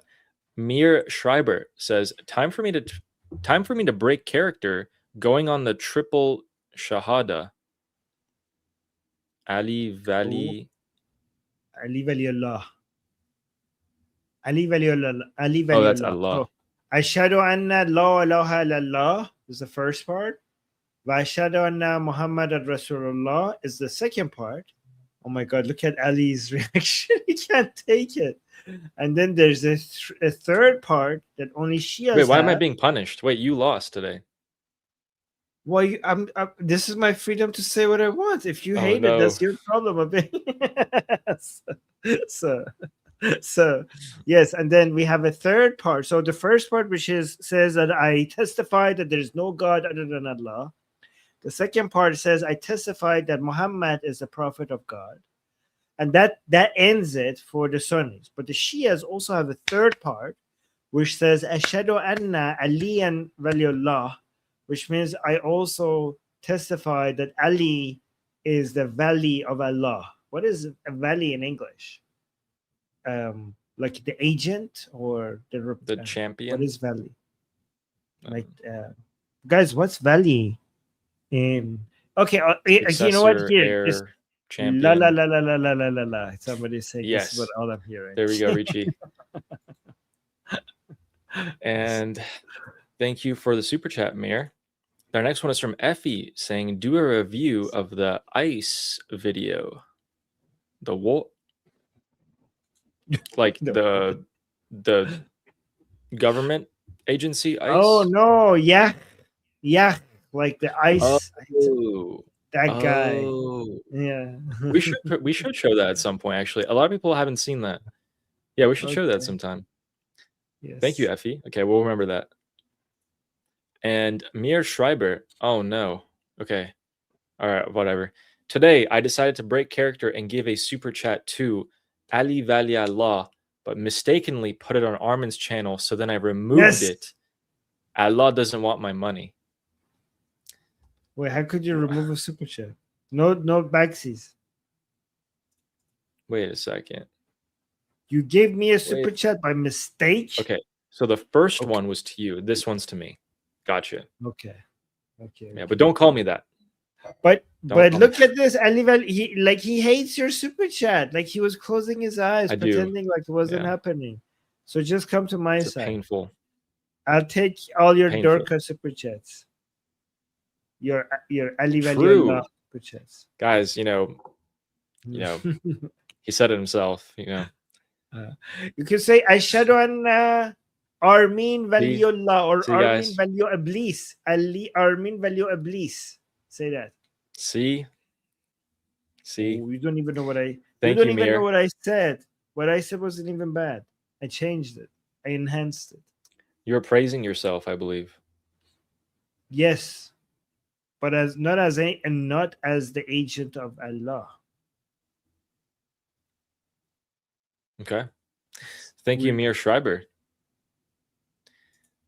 And thank you, Aaron Duff, for the 100 joules and the high five emoji. Appreciate you guys. And Redneck Jeep saying a black lid means they're direct descendants of Momo, right? Do their words carry more weight than the white lids? So the black turbans versus the white turbans. What does that even mean? Lids. Yes, the black ones means that you're a Sayyid, so you're a descendant of Muhammad. And the white ones means that you're not a descendant of Muhammad. You're not a Sayyid. Okay. Do their words carry more weight? Nah. Not really. White lids. So is there like a hierarchy? It says like white lids. Like, can you open the? Can you turn it and like? Is he open? We should try that. Let's try it. That's a lid. Thank you, Redneck Jeep. Wait, so is there? Are the black lids better than the white lids, or are they just different? Yeah, kinda. You are like. Okay. You're descendant of Muhammad, I guess. Like you get some woohoo, whoopie-doo kind of thing. Gotcha. Turban racism, yes, exactly. Black power. Thank you, Redneck Jeep. And Nyla with our next super chat saying, "Sorry, Armin, I was at church. Shabbat shalom." Shabbat shalom. Don't be sorry. Shabbat shalom. Shabbat Thank you for shalom. the super chat, Nyla. Yeah, she wasn't there in time to save you today. And thank you for the super chat. Our next one is from Benita Sarah Summers saying, "Thank you, Armin. Love you both." Thank you very Aw, much. Very kind of thank you. you. Very much appreciated, Thank you. Benita. Thank It's you. very sweet. And our next one is from Nima Farce with the 550 joules saying, "Stay Thank you, hydrated." Nima. Yes, sir. Yes. Just get that real quick. And Shauna says, "Everybody don't forget Guy and Monkey." Yes, I'm Ooh. gonna put the link to all the channels in the chat. All of them. Okay, so Ali's channel, link in the chat, and then where is it? And then my channel, link in the chat for Guys, Ali we're people. 2 subs away. We're 2 subs away from 5,000. Who wants to be the The- 5,000th sub? The 5,000th. There we go. I don't know. How to say that. 5,000th. Yeah. Okay, and the Monkey's channel is in the chat as well. Monkey covers United States mostly, and then Guy's channel, also the link to that is also in the chat. He covers Israel mostly. Yes. Please make sure to follow us all in Liberty Politics. And thank you for that, Shauna. Feinstrass was saying my suggestion was pretty good. Just saying. Yeah, Do what you was their remember this? suggestion? No, you know. Yeah, what was it? Salty Queen. Salty Queen, what was your suggestion? I think Okay, we'll the see what reason she why I says. highlighted that is because I had trust that she's not going to be so harsh. Gotcha. And S. Carter says 1,000 joule, or with 1,000 joules and the GOAT trophy. The GOAT Ooh. trophy, the 1,000 one. Every time we get 1,000, yeah, the GOAT. Yeah, the GOAT. trophy. Thank you, S. Carter. Our next super chat is from Arctic Sen. Says, "Armin, to sing the Soviet national anthem." Ooh, it's kind of long. It's kind of gross too. I don't know. I'll keep it on the back of my head. It's not a bad card. Maybe like the first few lines. Ali, or you got to something. 5K. You did it. Oh, we did it? Woo! Oh, no, not yet. People are reporting. Huh?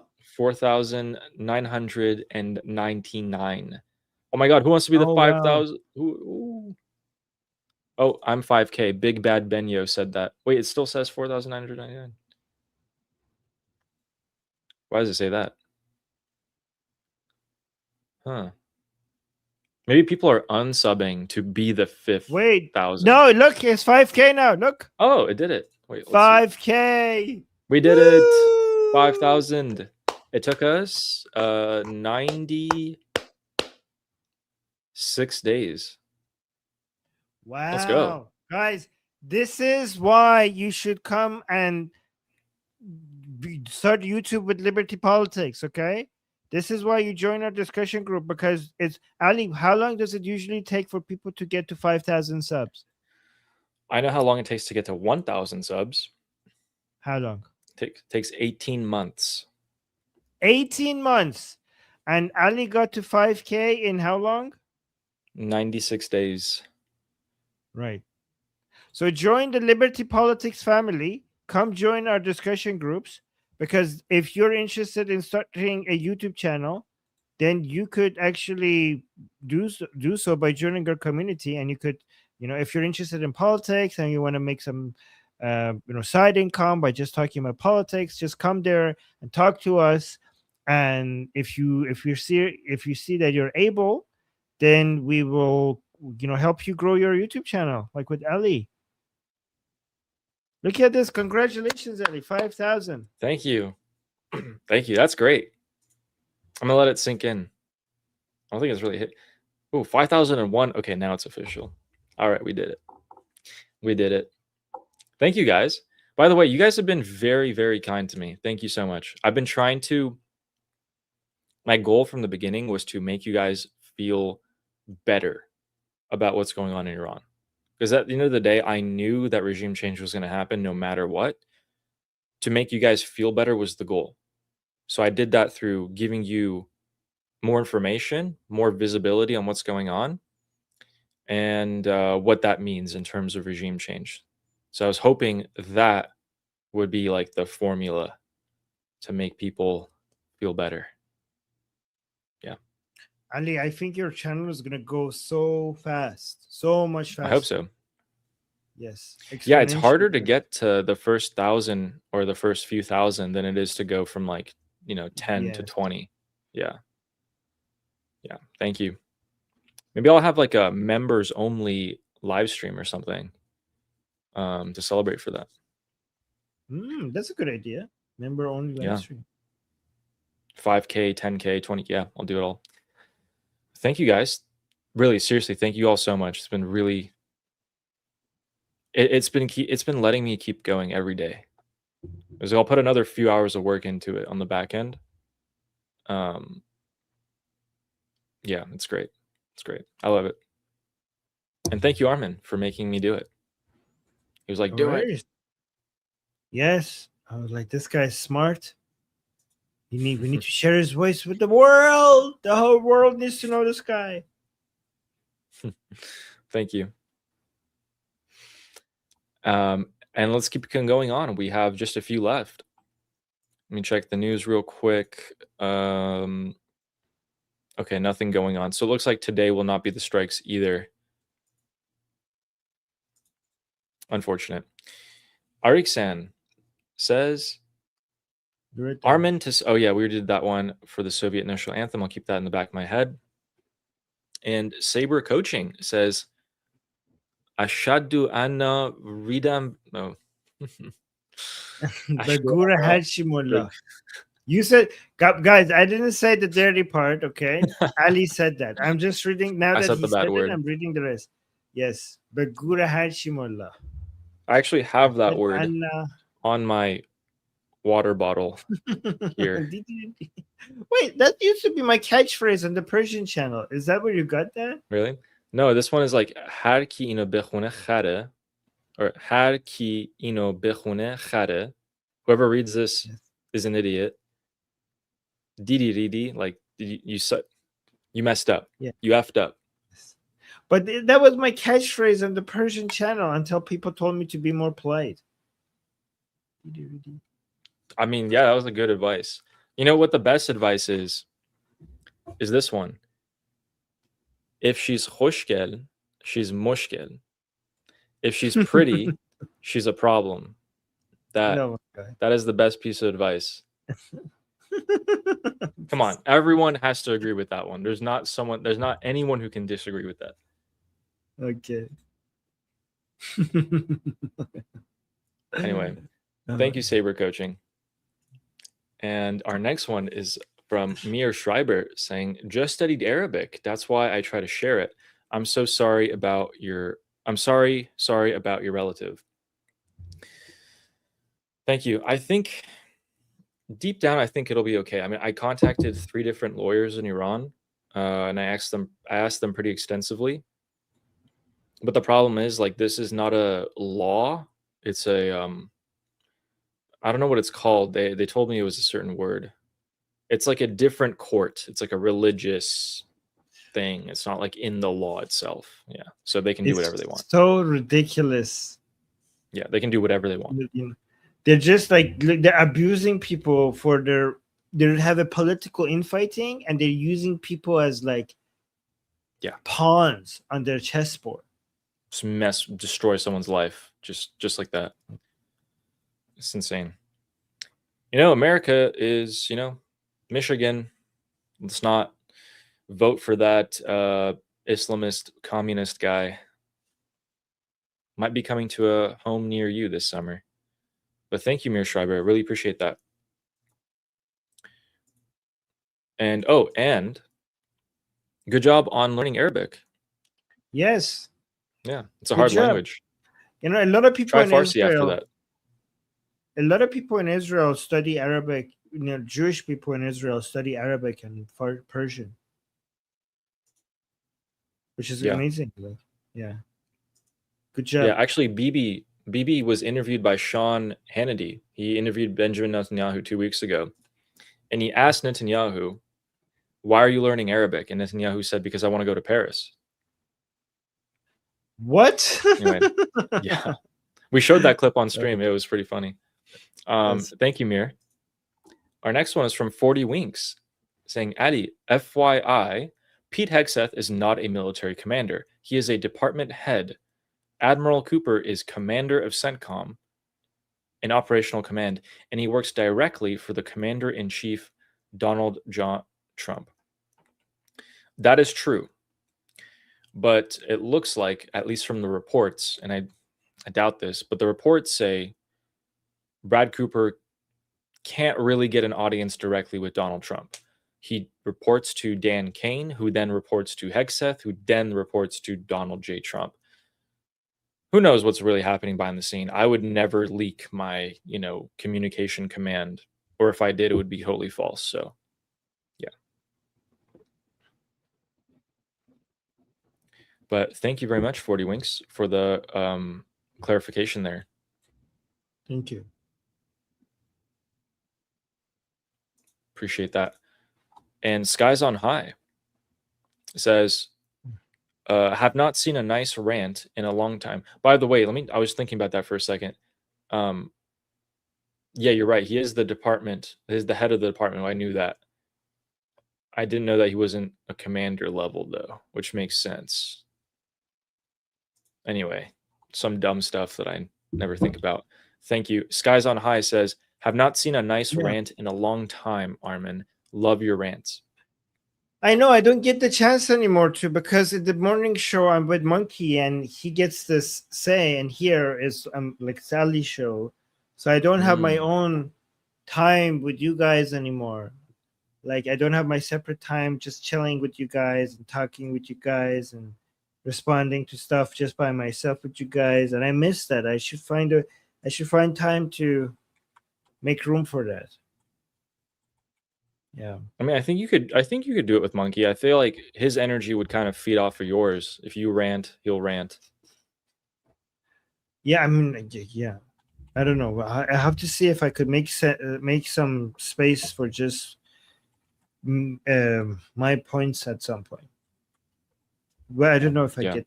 I'll see. I mean, I always tell you this, Armin, but this is our show. It's not mine. It's ours. Like you can always just. We can cut a segment out and just do what you want to do. No, it's okay. The whole reason I do all the points and we bring up the points is because I want you to be able to show up and just have me, ask you questions and stuff. Yeah, don't worry, guys. I'll find a way to have my segments, just me with you guys. I'll make room for it at some point. I promise. Okay. All right. And yeah, maybe I'll arrange something with somebody, Ali or Monkey, something. A segment. Yeah, we'll see. I don't want to take away because your show is so perfect and I don't want to mess with it. Your show is so good. I think I don't want to change it. Yeah. Thank you. I mean, every once in a while, it's fine. It's really fine. But thank you, Skies on High, for the super chat. I think Armin should rant. And going back to 40 Winks, who was typing in the chat, talking about chain of command. As a previous commander in the Air Force, I know that commanders work for commanders. Thank you so much for your service. Appreciate that. And thank you for the knowledge. Our next one is from Mir Schreiber, who became a YouTube member. Welcome. Appreciate you. Yeah, welcome. By the way, I also want to just appreciate the person that said that. I forgot to thank them for, for what you guys. It's just so good to know that you guys, if the things that I used to do, when you guys mention it, that you miss certain things and you want me to do certain things that I did before, it just makes me feel like, I appreciate it, and I appreciate you guys saying that. So thank you. Anyways. We do appreciate you. Thank you. And then we have a suggestion, I think, here. This is the lesser evil one. Yes. Start the stream with saying, "This is my wonderful and amazing host, Adi Sawani." Oh, Oh, I see. I see what you're doing there. Is that cruel or Okay. kind? I don't know. Yeah, okay, that's the punishment. We're doing that. So next stream, I'll start like that. I'll screenshot it. So it's settled, guys. That's my punishment. Thank you, 5 stars. Thank you for the suggestion. That's so hard to do. Oh my God. I can't believe I have to do that. No. Okay. Great. All right. All right. It's All right. settled. I'll let It's slide. I'll let slide. settled. Thank you, Fine Strauss. And then our last super chat is from Amir the Cricket. Says, congratulations on this quick growth. You still doing amazingly good. Thank you very much, Amir. I remember as soon as I got monetized, Amir was the first one to send a massive super chat. So thank you so much. You know, guys, I remember, you know, even if you're not sending super chats, I remember everyone, like all of you people. I actually remember all of you. I remember followers that I had on like TikTok like 6-7 years ago. I'll still remember their usernames. It's weird. One of the things that I never let go of. Thank you so much, Amir. Appreciate you. Oh, we got a couple more. Yes. And Lior says, it would be great if you stream with Potipto, all 3. Yeah, what do you think? Should we invite him a couple of times? I mean, the door is open to him. Yeah, I mean, I'd for sure. Like when he contacts me, like, yeah, I don't want you guys want to see. I want to make sure that I don't ask him stuff that puts him in danger. But he is like, the door is open. Yeah, for sure. Okay, cool. We'll ask him. All right. Thank you, Leo. Great suggestion. And John Nunyan says, hey, guy, this is Amu Jeff. I will be back this Monday with some useful news. Oh, my. Love you guys, Javid Shah. Oh, what? That feels. Where have that's you like been? Dopamine. That's like oh dopamine. My God, in my brain. Amu Jeff will be back. I missed him. I thought we lost him or something. Oh, holy crap. Thank you, Amu Jeff. I haven't heard douche canoes for like people have been saying douche canoes in favor, like when you know to fill his warheads on foreheads. It hasn't been the same. Yeah, but it hasn't been the same. Yeah. Amu Jeff, come back. Amu Jeff for president. Yes, I agree. Douche canoes. Amu Jeff, thank you so much. Yes. Hope you're doing well. I know. I mean, I thought you abandoned us. I was like, Amu Jeff, why? What did we do? He is so overworked. He's like you. I think he might work more than you. I don't know. Or maybe just as much, which is crazy. I don't know how you do this. I really don't, Armin. I'll never understand. Oh my God. So I've been streaming since December 20. No, like today. Okay, my Persian show started at 7 a.m. Okay. And now it's 4 p.m. And I have been streaming back to back. I only had 2 gaps in between. One is a 1 hour one, and the other one is a half an hour one. And during that 1 hour and half an hour, I'm eating and I'm listening to the news. So I make sure that I'm updated for the next segment. So nonstop from 7 a.m. to 4 p.m. Streaming. And then once the stream finishes, I start working. I start working on my other stuff once the stream finishes. Yeah. And I also still work out. By the way, I've switched from when I work out, Ali, I switched from listening to music to listening to the news because I don't have time to listen to music. Yep, that's all I listen to. Yep. I don't have time to when I'm lifting weights.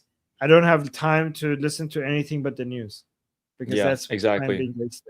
Yeah. Same. When I'm lifting weights, I listen to the podcasts or the analysis that I need to listen to. When I'm on the treadmill, then I'm on Google Gemini and I'm dictating to it my thoughts. And then I actually compile that into a Google Docs, into bullet points and stuff. And I tell you guys. So that's what I'm reading off of sometimes. Is that not good for us? It's fine. It's fine. It's fine. Thank you, Amo Jeff, for the super chat. And So, somebody's saying, Armin, you're not spending enough time with your dogs. Guys, when my dogs come towards me, because I know I cannot refuse petting my dogs. Like they know it and they take advantage of it. When they come to me, they know that they're gonna get petting. There's no way that I could ignore them. So when I see them run to me, I don't want to disappoint them. So I immediately like arrange everything on my phone, on my headphone, and I like, oh my God, they're getting to me. And I put it on what I need to listen to, because as soon as because when I start petting them, I cannot remove my hands, because if I remove my hand to get it on what I want to listen to, then they're going to look at me like, did you stop? And I'm like, no, I didn't stop. So my hands are occupied. So I need to make sure that I get it on the show, that the news I want to listen to, so that, and put it on double speed, so that when I'm petting them, at least that is playing in my ear while I'm petting them. So I have like a few seconds to get everything right before they get to me, and I have to pet them. Anyways, I don't know. These are my problems. True story.